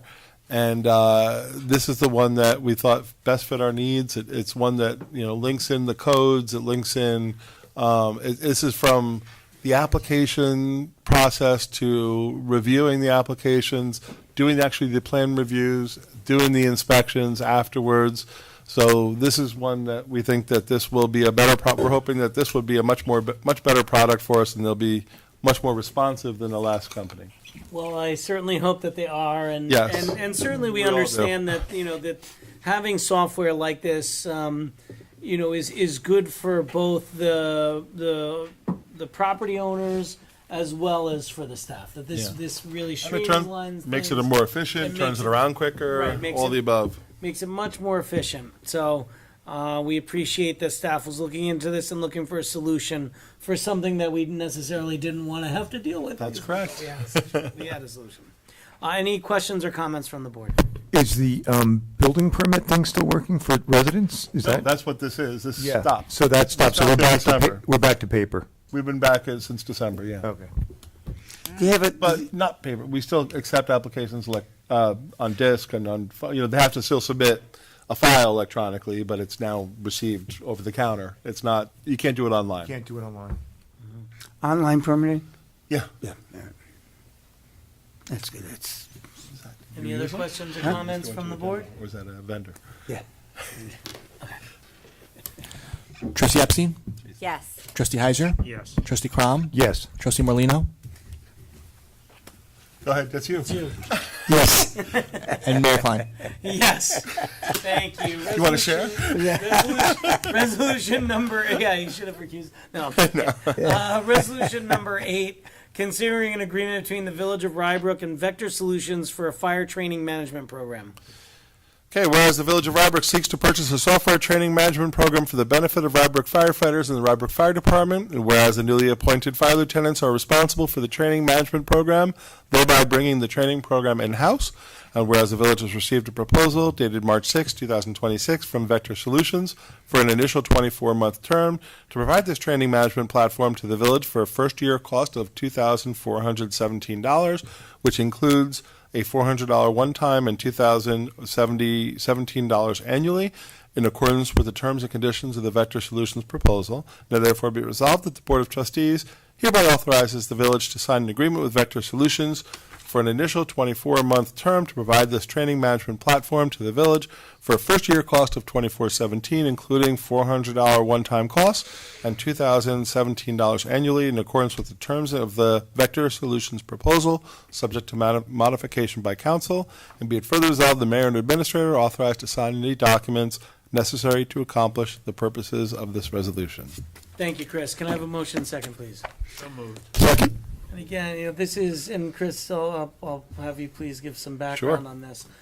But, with the appointment of the new lieutenants, we're starting to be able to move some of the responsibilities that normally would have been consultant-driven in-house, that this is part of the leadership that they're providing. And so again, we have the ceremony at the last meeting, and we want to thank those who are in those positions that are really going to help bring this forward. Yeah, they're very excited about it. We've been meeting as a group. I've been meeting initially with all of them too on a regular basis. We're meeting as the three lieutenants, myself, Trish, and we bring in different departments to try to make sure everyone's up to speed on all the different areas that we get involved in municipal government.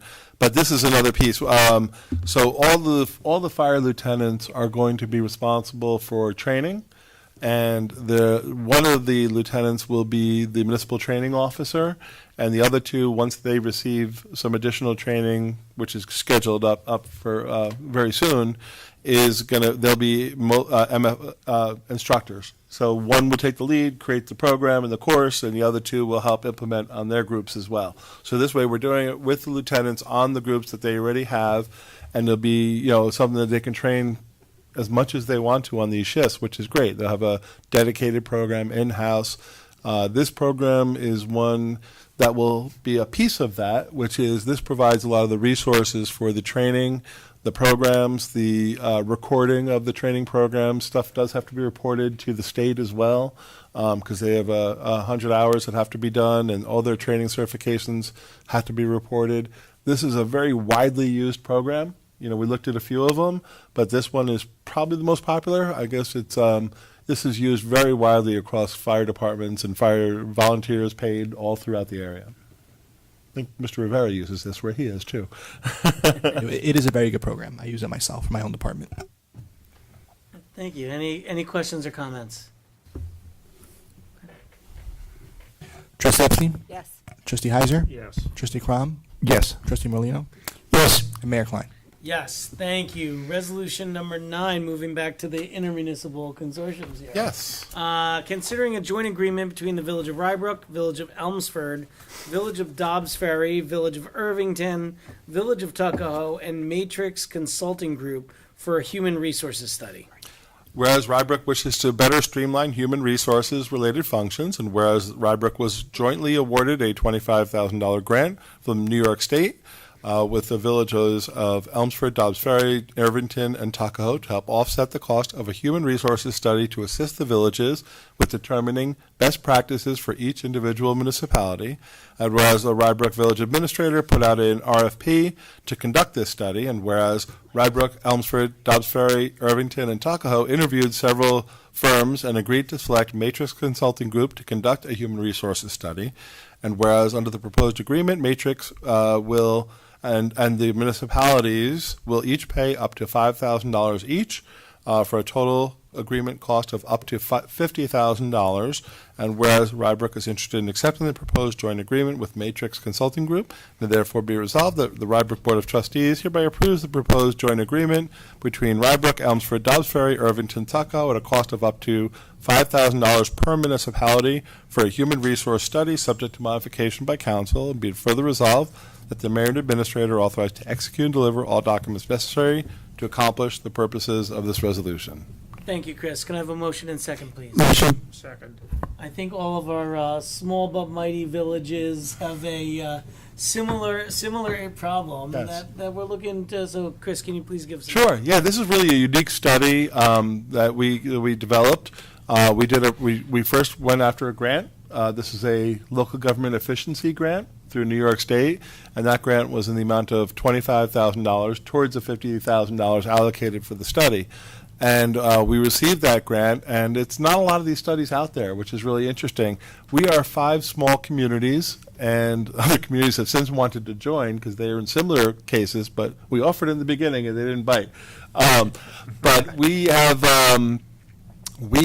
a share that we are small communities with wearing a lot of hats, and most of us don't have a dedicated human resource department.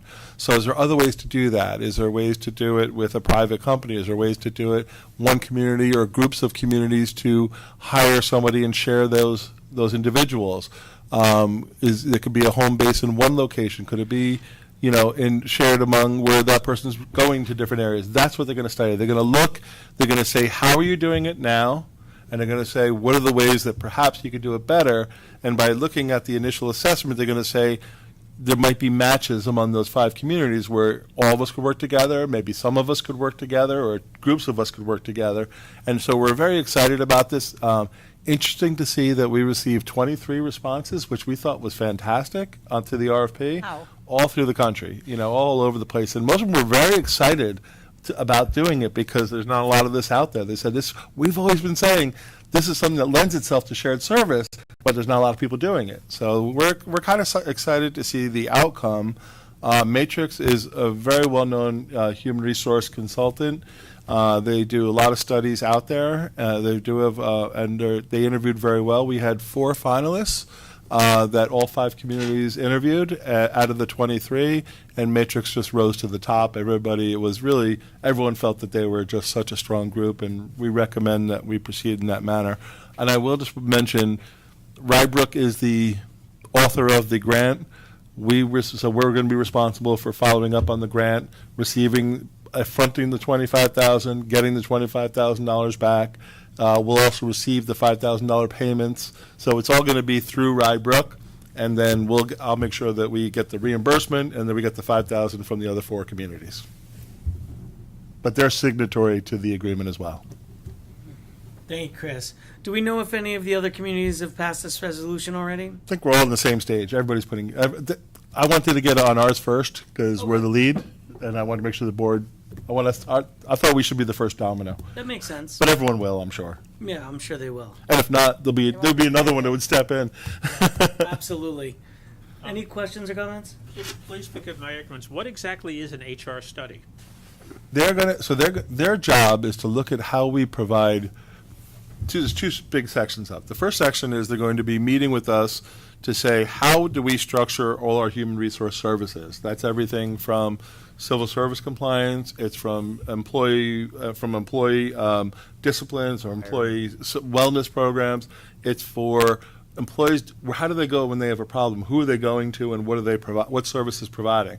Benefit management, I said civil service management, but there's a lot more to human resources. There's giving the employees a place to go to, for instance, when there's a problem, and you have to go through conflict resolution or EAP programs. How are people providing that service? Right now, You're doing it? it's Trish and I, and that's how we're doing it. And luckily, I have some background in HR, but that's just something I happen to have. In the future, people are just going to be learning some of those skills, but we really divide out a lot of those responsibilities. Greg does the civil service canvassing letters. I do a lot of the other HR, some of the HR work and working with the unions. It could be negotiations, everything else that normally an HR would be a part of. Trish does a lot of the benefit stuff, and she also sits in on a lot of employee issues that arise with me. We try to create two different places for the people to go to in Rybrook. So, two different areas that people might feel comfortable, whether it's to me or to Trish. We want people to feel comfortable coming to us. But as you can see, you think about our offices, none of it's really private enough. It's not really an HR department that you can go to. Independent, yeah. No, it's kind of, it's just kind of filtered out, Too small. We've been too small. Yeah, well, we are. Well, and that's okay to be small. So the question is, how can we still be small and do it more efficiently and still get those services covered in a better way? And everyone's got the same problems. It's without that commitment, you can't really put all your time into that, and that's something that really deserves that kind of time. So that's the study. They're going to do an assessment of how each community is doing it. They're going to meet with every community. They're going to meet with individually. They're going to go out and they're going to see how you're doing it. They're going to start to group how maybe there's communities that are doing it very similarly or not. And then they're going to say, here's how maybe you could do it differently. It might be, again, I'm envisioning it could be you can hire a private company to do HR services. That's a possibility. It could be one municipality has an HR office that other communities can utilize, or you could do through an IMA. Or you could share a person, perhaps that person might spend half a time in one community and half a time in another community, or 3 communities. That's the types I think we could envision, all possibilities, but I'm waiting to see what else they come up with. I think it would be tough to find a single person that could spend half their time in 3 communities. Yes. But I mean, divide it out. You know what I mean? I was just I think it's going to be very interesting to see. But I think in short, I think we could do it better. That's what I'm hoping. Yeah. And the only way you find that out is by doing a study like this. And again, half of this is grant funded, the other half is shared among the 5 communities. But it's also, if I read it properly, it's also looking at individualized solutions based on the community. That it's not going to say, you 5 communities should do it this way. No. It's going to be, well, for you, you may want to look at this, for you may want to look at that. That it's... Or maybe 2 of you can work together, or, similar. And what is the time frame for the study? It's like 4 months. Okay. When do they begin? Once we... As soon as everybody signs it, it's 4 months from then. Okay. So like they may pair us up with another community that's very similar. Could be. Right, and say, hey, There's 5 communities you guys total, can work so together that here, should you be can get interesting. one human resources to work for both The of world's you. gotten smaller. You can do a lot of this stuff virtually with HR. There's a lot of things. It doesn't have to all be in person all the time. There's a lot of ways people are doing In it. person is nice, but now virtually, the way things are going, it's pretty easy to do. Yeah. So basically, we're doing it, and we got this by piecing it together this way. It's costing each community $5,000, which I think is a more than worthwhile investment. Yeah, very reasonable. Any other questions or comments? No. No, I applaud it. I think we're lucky to have a few very senior, seasoned managers, Chris, Trish, et cetera. And we need to look to the future as, a lot of our senior management team has a lot of years in. And, now we have, for instance, new fire lieutenants that haven't been senior managers before. And it's time. And there's so many new requirements that have come in over the last 30 years. I mean, I won't list them all, but there's so many things. Hiring, firing. I won't list all the things, but it's I applaud this. Thank you. Any other questions or comments from the board? Ditto. Trustee Epstein? Yes. Trustee Heiser? Yes. Trustee Crom? Yes. Trustee Merlino? Yes. And Mayor Klein. Yes, thank you, and thank you for putting this together, Chris. Resolution number 10, considering authorizing the hiring of Joel Dichter of Dichter Law LLC as special counsel to represent participating Westchester municipalities in monitoring the Con Ed rate settlement. Whereas Westchester Municipal Consortium, including Rybrook, hired Joel Dichter to represent the county municipalities in Con Edison's electric and gas rate case before the New York State Public Service Commission. And whereas the commission recently received a 3-year rate settlement with Con Ed starting January 1st, 2026. And whereas it's in the best interest of Rybrook and the municipal consortium that the settlement be monitored for compliance with the terms agreed upon by the Public Service Commission. And whereas Joel Dichter has the necessary experience and expertise to represent the interest of the participating municipalities in this matter and has submitted a 3-year monitoring proposal dated February 1st, 2026. And whereas the proposal includes monitoring submissions, respond thereto when necessary, participate in the Westchester Municipal Consortium specific meetings, provide periodic updates to the consortium at a cost of $1,250 per municipality per year. Now therefore be it resolved that the Board of the Trustees hereby agrees as follows, that the Rybrook Board will authorize the hiring of Joel Dichter as special counsel representing the Westchester Consortium to monitor the settlement in accordance with the 3-year proposal dated February 11th, 2026. 2, the participating municipalities shall share the cost of legal and related fees incurred at a total amount of such representation not to exceed $1,250 per participating municipality. And whereas the mayor and administrator hereby is authorized to take necessary actions to execute agreements and related documents to make payments and furtherance of this resolution. Thank you, Chris. Can I have a motion and second, please? So moved. Second. So, this came out of the original Con Ed rate case. We were very lucky to have so many municipalities sign on to that consortium. It really yielded the results that we were looking for. I felt that, personally, the results were fantastic. And now comes the part of making sure that Con Ed is living up to all the other aspects of this agreement that they promised to do. And I think if you look in the backup material, it shows that 27 of the municipalities have already approved this. They've been rolling in on the emails. We're seeing them very regularly where people are chiming in saying, we've approved this, we've approved this, we've approved this, which is great. It also wasn't a fixed cost that's being deferred across the whole municipalities. It's just a per municipality cost. So that way, we don't have to figure out exactly what the cost is going to be.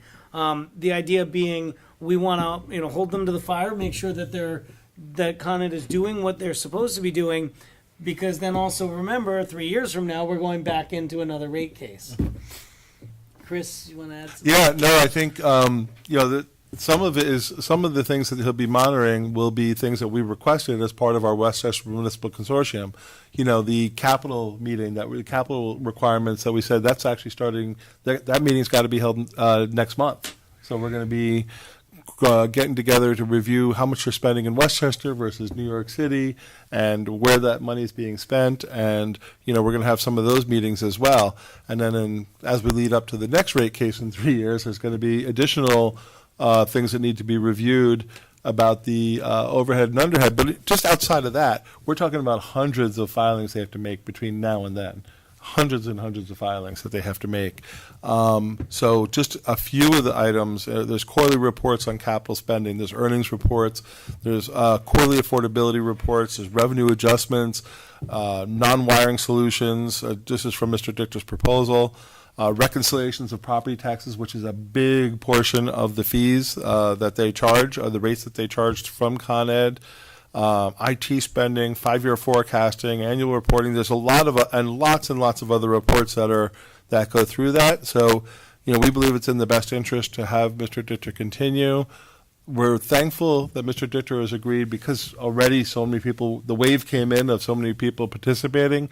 He's like, even if we don't hit the 40, he goes, I'll hold it at the $1,250 per. So he said, I'm confident we're going to probably get close to the 40, if not the 40. So he's taken that risk, and it's just locked in at the $1,250 per year per community. That's excellent. I hope we get all 40, and perhaps even number 41 that did not. Yeah, that's right. Because they derived the benefit in the first kids, have they been contacted? Over and over. We love to point that out when we to remind them to say, hey. In all seriousness, this is something that makes a lot of sense for us. It protects the interest of the residents. And yeah, I think most, if not all, will continue on. And I think it's been a valuable resource. People, I think, learned a lot through the process throughout the county, too, about what that process is and should that process be changed, which would be more state legislation. So there's a lot of input that's been provided through that. I think Mr. Dichter's done a really great job to kind of lead us through that. Well, we appreciate it. Obviously, you're doing a tremendous amount of outreach. Do you need any assistance with that? No, at this point, I'm taking a step back now on that. I mean, outreach to the other municipalities. No, it's he's now taking the bigger lead on that role. He's doing it. Yeah, I'm just kind of pushing it, but yeah, Okay. sharing it, mentioning it at meetings, but no, I'm letting. He's now going to be in more of that role in that of taking that lead with the municipalities, not having to go through Rybrook. Great. Any other questions or comments from the board?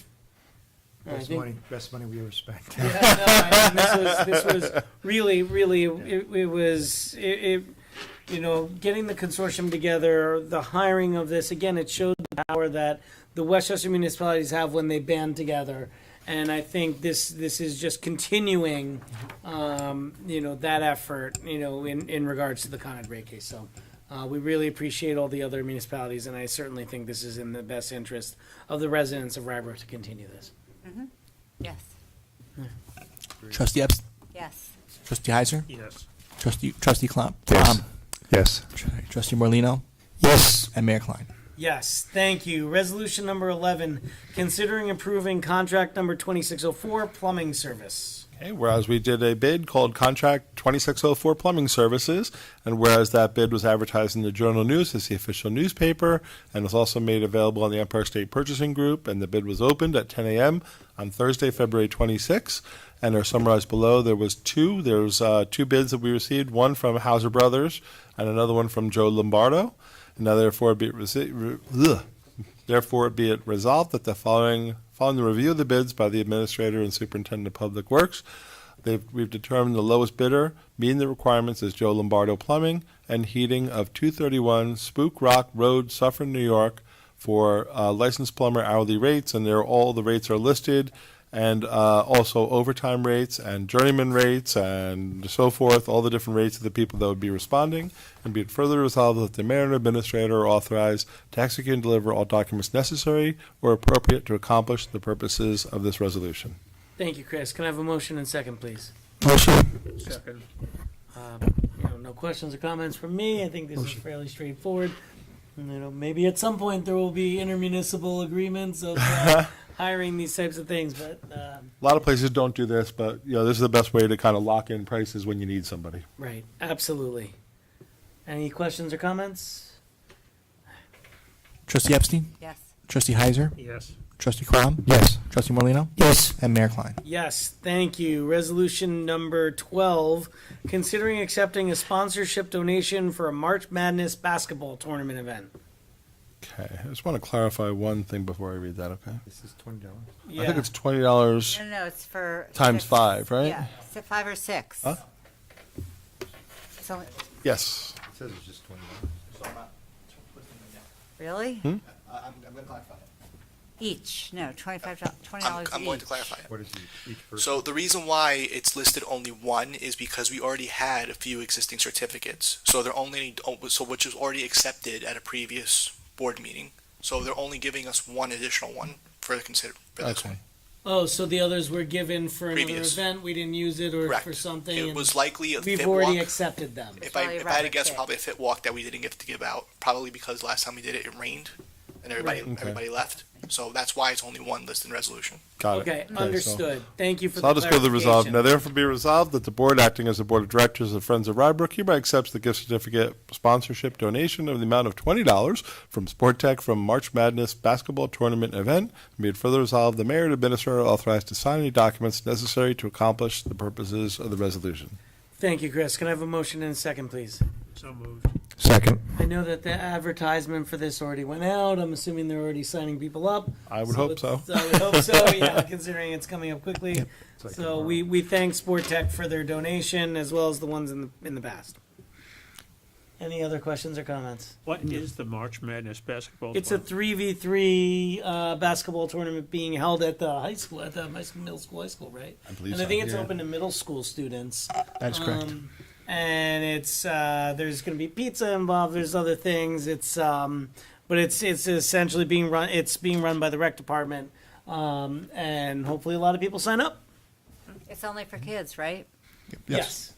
Look like a lot of kids practicing in the park this afternoon. Oh my, yeah, the park was packed. The basketball courts were busy. Any questions or comments? Beautiful day. Yeah. Just Mayor, before I call the roll, I just very briefly just get delve a little bit more deep into it. Myself, the recreation department, the senior department, we've been collaborating with the Blind Brook PTA, and this is one of the events that come out of this collaboration. And we have more coming up, including international game nights, and we have some others in the works as well. So that's how this came about. And the registration is open until Friday. So if anyone is interested, please sign up by then. Not too old. This is open to grades 6 through 8, and it'll be taking place next Friday on the 20th. Correct. Okay. Trustee Epstein? Yes. Trustee Heiser? Yes. Trustee Crom? Yes. Trustee Molino? Yes. Mayor Klein? Yes, thank you. Resolution number 13, considering a modification to the license and fee schedule for badminton programs. Okay, whereas the Superintendent of Parks and Recreation wishes to add youth and adult badminton programs for the spring and summer, and whereas those programs would run throughout different dates in April and May with a minimum of 6 and a maximum of 12 participants, and whereas the adult badminton program would run on various dates from 6 to 7 p.m. with a minimum of 6 and a maximum of 12 participants, and whereas the youth and adult badminton programs would cost $135 per participant, and whereas TJD Sports Academy will run the youth and badminton programs and receive 75% of the program fees, now therefore be resolved that the Board of Trustees hereby approves modifying the village license and fee schedule by adding the following programs: youth and adult badminton programs, and it's $135 per participant. Thank you, Chris. Can I have a motion and second, please? So moved. Second. Just as a quick question, Chris, where do we see this happening? It's in the backup. Let's Pine see. Ridge Park near the flagpole. Pine Ridge Park, I believe. Near the yeah. flagpole. That's what it says. Yeah, it says Pine Ridge Park. Okay. Here on the back. I mean, I think it'll be interesting to see if there's interest in the program. Always happy to add new things. Any questions or comments? It has to be on the agenda just for everyone's, because if we don't have a fee approved by the board, you can't run it do without it. Can't do it. No, I know. Yeah. I'm thrilled that we're undertaking a new program, but I would love it to be run by or thinking about being run by our rec committee. Or not rec committee, but our recreation department in the future. So that way more people can go and it could be more of a community thing and not just a sport thing that people sign up for. Okay.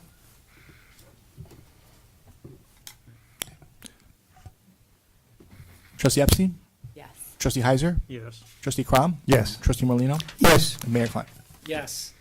Thank you. Resolution number 14, considering setting a public hearing on April 14th, 2026 for the 26-27 tentative budget. Therefore be resolved that a public hearing will be held by the Board of Trustees on Tuesday, April 14th at 7:30 p.m., which will include opportunities for interested members of the public to provide written and oral comments regarding the 2026-27 tentative budget for the Village of Rybrook, and be it further resolved that the notice of public hearing shall state the time, place, purpose of the hearing, and that a copy of the tentative budget will be available on or after March 20th, 2026 in the office of the village clerk for inspection during regular village office hours, and also posted on our website.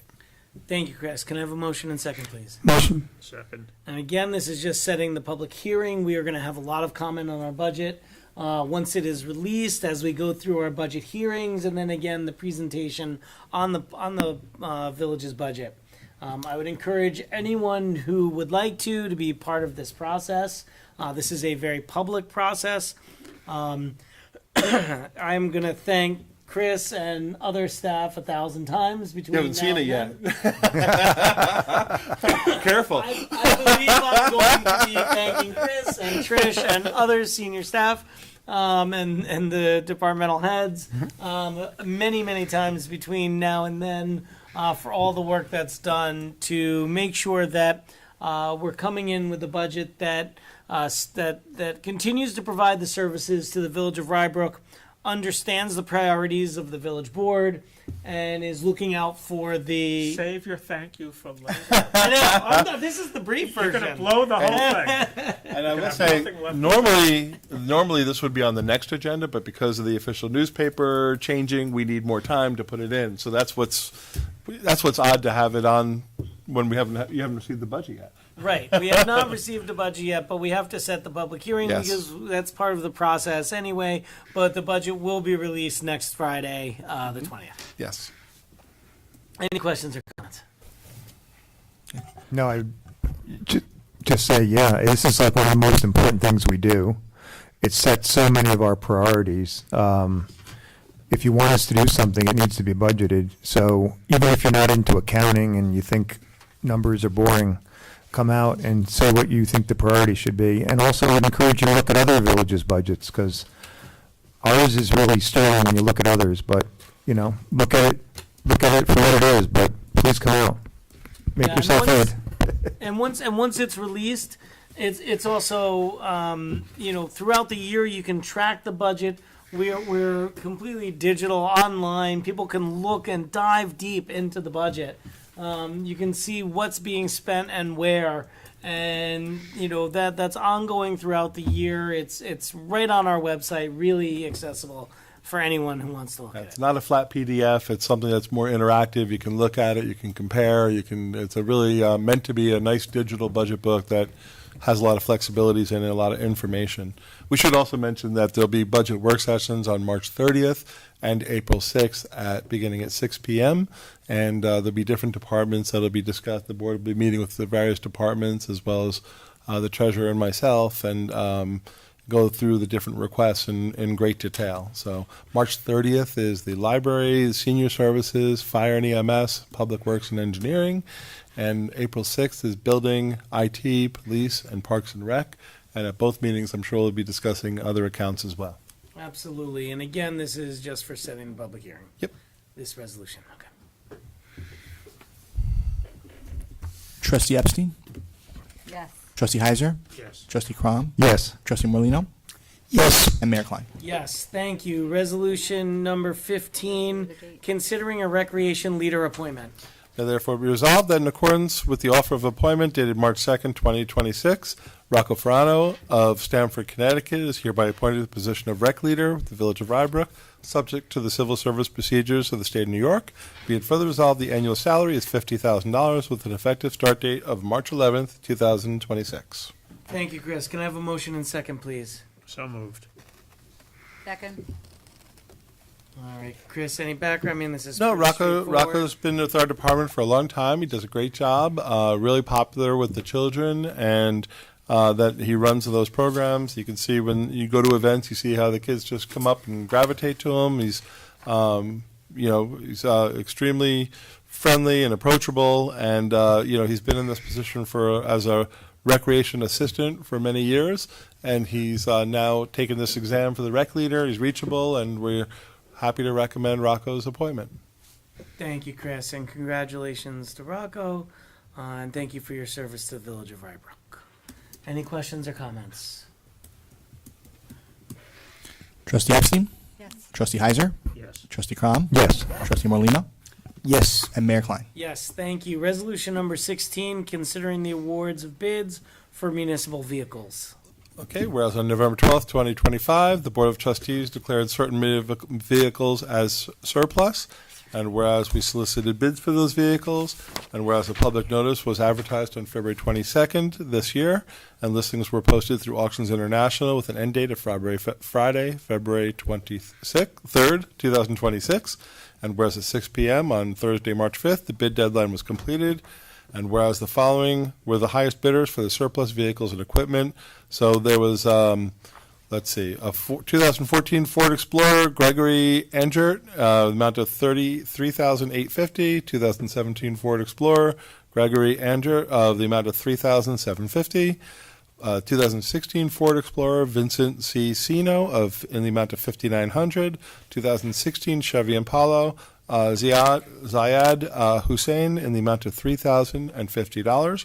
Be it further resolved that if no bids are received for a particular item, those may be disposed of, and whereas the mayor and administrator are authorized to execute and deliver all documents necessary or appropriate to accomplish the purpose of the resolution, and this should also read that those highest bidders should all be accepted. Thank you, Chris. Can I have a motion second? Second. And, again, appreciation to Michael for getting these all out there.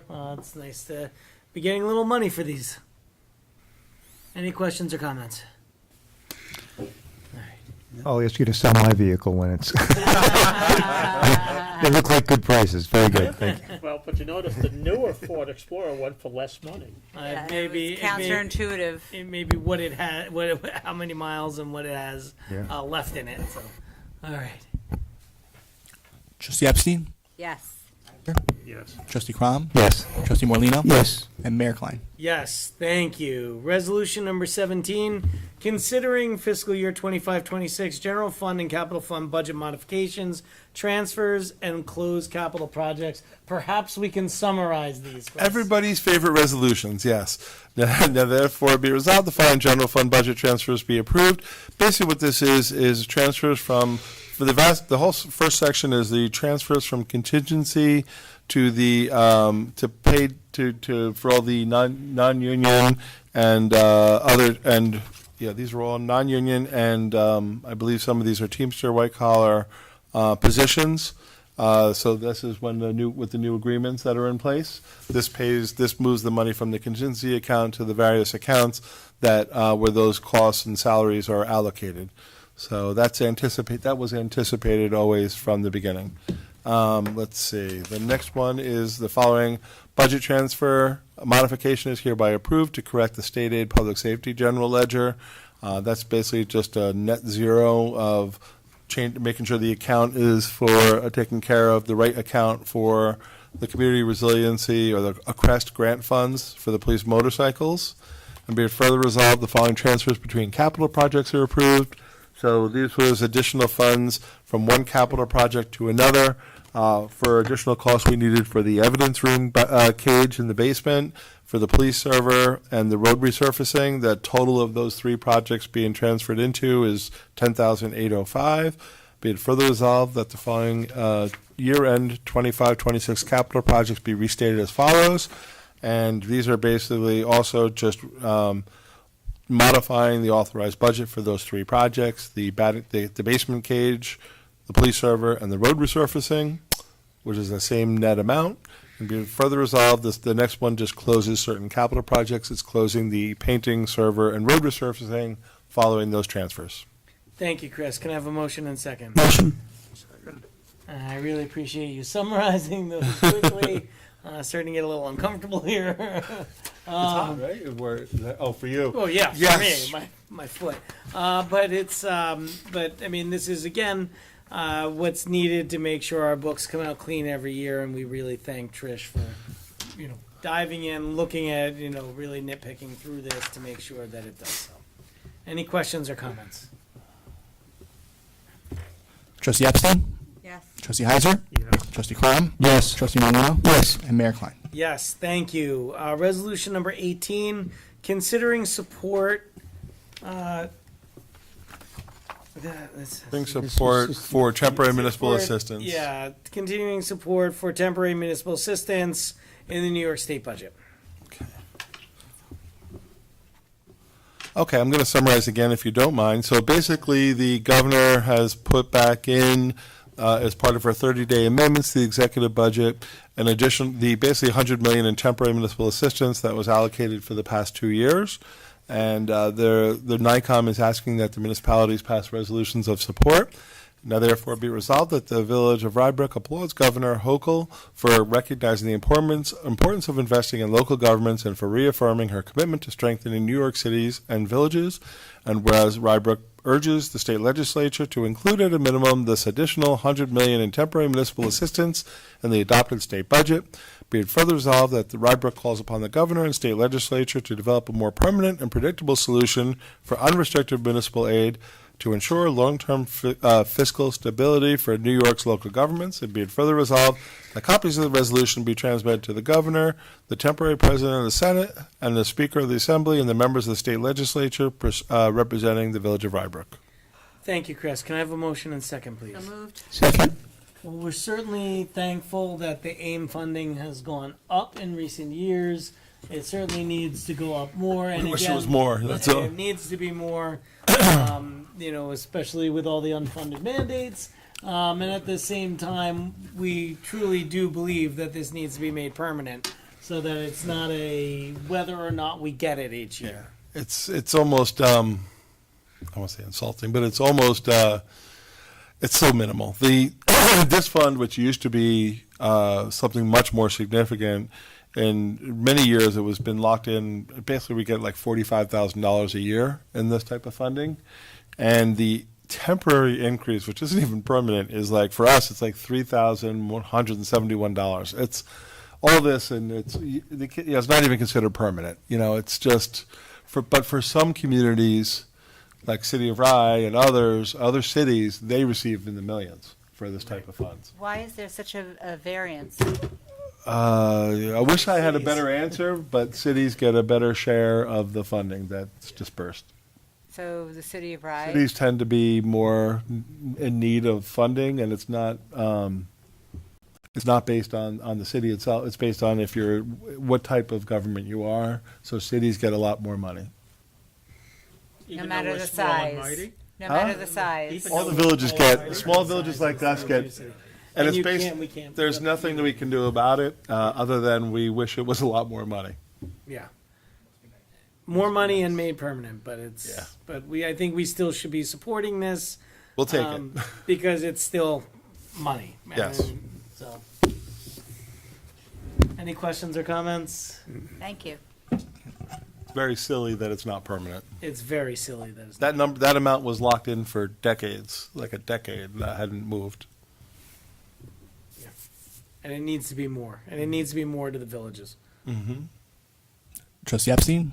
Yes. Trustee Heiser? Because some money is better than no money, yes. Trustee Crom? Yes. Trustee Morlino? Yes. And Mayor Klein. Yes, thank you. Administrator's report. Okay, just a couple of quick items. A lot of residents are calling about curbing. Everybody sees the curbing is damaged throughout the village. Oh, my That gosh. is not just a Rybrook thing. It's across everywhere. It is a really rough winter. Just so everyone knows, it's really hard to see where the curbing is when you're in those plows. I know that's hard for people to understand. How do they hit those curbing and why they hit the curbing? I've been in those plows. It's really hard to see it. But we are always committed to picking up the debris. That's what we're in that stage now. Now that the snow is melted, we're picking up the debris. Where it's still in long sections, we kind of move it into place just for now. Where we're picking it up, we're making lists of where we have to replace the curbing, and then it'll be repaired in the spring and summer. But the first thing is to make it look better, because right now we we acknowledge when the snow melts and the curbing's out there, we got to pick it up and make sure it looks presentable. But we are making the list of those streets. We know where it is, and we'll be working on that curbing throughout the first half of the year. Do the residents who complain have erasers at the end of their pencils? Or are they so perfect that they don't need them? No comment. No I think comment. it's getting late. Again, we just ask for patience. The guys, they do a great job on snow plowing. It's really hard to know where the curbs are when you're driving. It really is. Yeah, It is. Is there a way maybe we can have? I see a lot of people put those sticks. reflective sticks. Yeah. Maybe we should institute a policy that people should have that. We'll hand them out, right? Right, I mean, No, we can't handle I know, now. I mean, I know. They're too much I'm money. kidding. they're not that expensive, but there are so many people does help. that, It helps. And but then if we should sometimes all during the have them, night when perhaps. there's a foot of snow coming down, you're gonna get some damage here and there, and Yeah. people need to be patient and know that the village will be on top of it. We'll It clean will it get up fixed. and we'll fix it. Yes. Right, but I would think that fixing it is more costly than perhaps investing in these It things. is. It can be, yeah. It's hard when there's this much snow, those things just get plowed right over. Yeah, They do. The snow just Yeah. when you're plowing, the snow just. All right. But then they are that's no helpful problem. for when you're around the curves or turns, or if you have an island in the middle. You know, there's times that it can be helpful. A lot of it is just experience too. The young, the newer drivers have a harder time knowing where the curves are. The ones that have been doing that particular route every time will have a little better sense where they are. You know, that kind of thing, or they know to stay away from it and kind of work your way there. But they overall great job. I think we all know that as well. So we talked about the budget, so I won't touch on that. Press conference is canceled, so we don't have to worry about that one. No. And just lastly, I just want to mention we have 6 teams at the county center. I think they're playing tonight, and Thursday, I believe. But we have 3 boys teams and 3 girls teams that are playing in the basketball tournament at the county center. Excellent. So good luck to all of them. We wish them a lot of luck. In the past, we've brought the winning teams, if they've won the overall championship, we've Yes. brought them in to congratulate them. So hopefully we get a chance to do that again this year, Yes. because it's always fun. All right, we do have one discussion item. I'd like to try and keep this as quick as possible for personal reasons. Which is the summer camp refund policy. And certainly reading this, I know a lot of different communities have different policies that they do, but it really makes a lot of sense to change our refund Yes. policy. Yeah. Because the last thing you need is someone, if there's not a policy of, if there's no penalty of withdrawing your child at the last second, you sign up for 3 different camps, and then you decide at the last second then you pull 'em. which one they want to do. They pull them, and like it says, and it may prevent someone else from being able to attend that camp. The one change I would potentially have in what's proposed here is that there be a start date to that. So in other words, if, I don't know when sign up begins, but if you were to withdraw by, say, May 1st, then there's a minimal. We can work on that. there's- This doesn't need an action, but before we do this, we want to make sure everyone's on the same page. We need, that everyone's okay with this. Just as the mayor said, what we're finding is people are signing up and then last minute pulling away, and that's creating a problem because others are getting locked out. If I may, Yeah.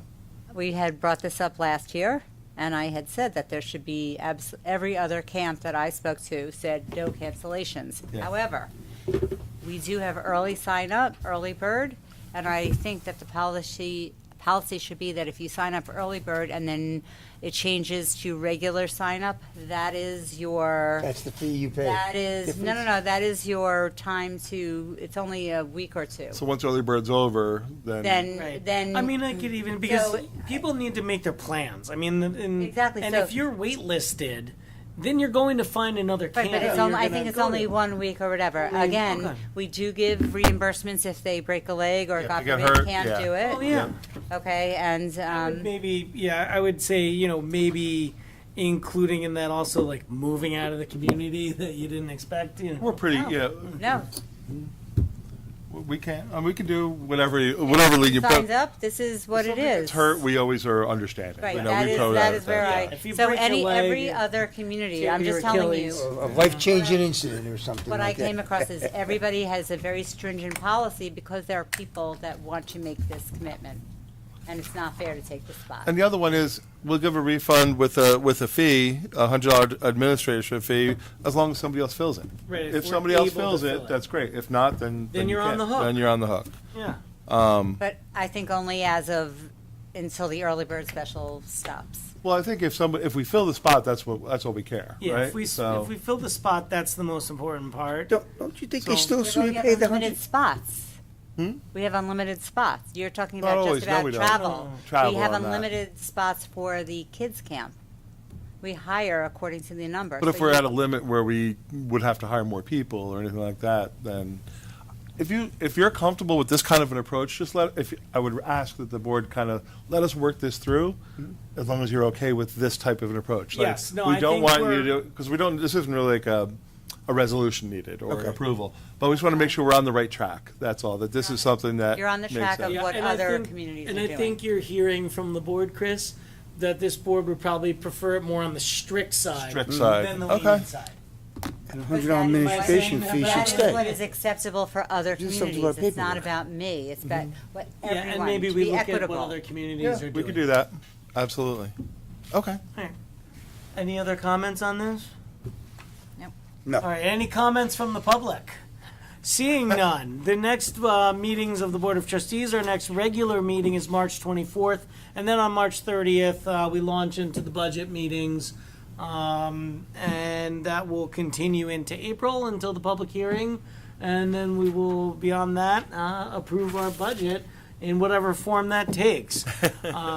So thank you, and good night. Right.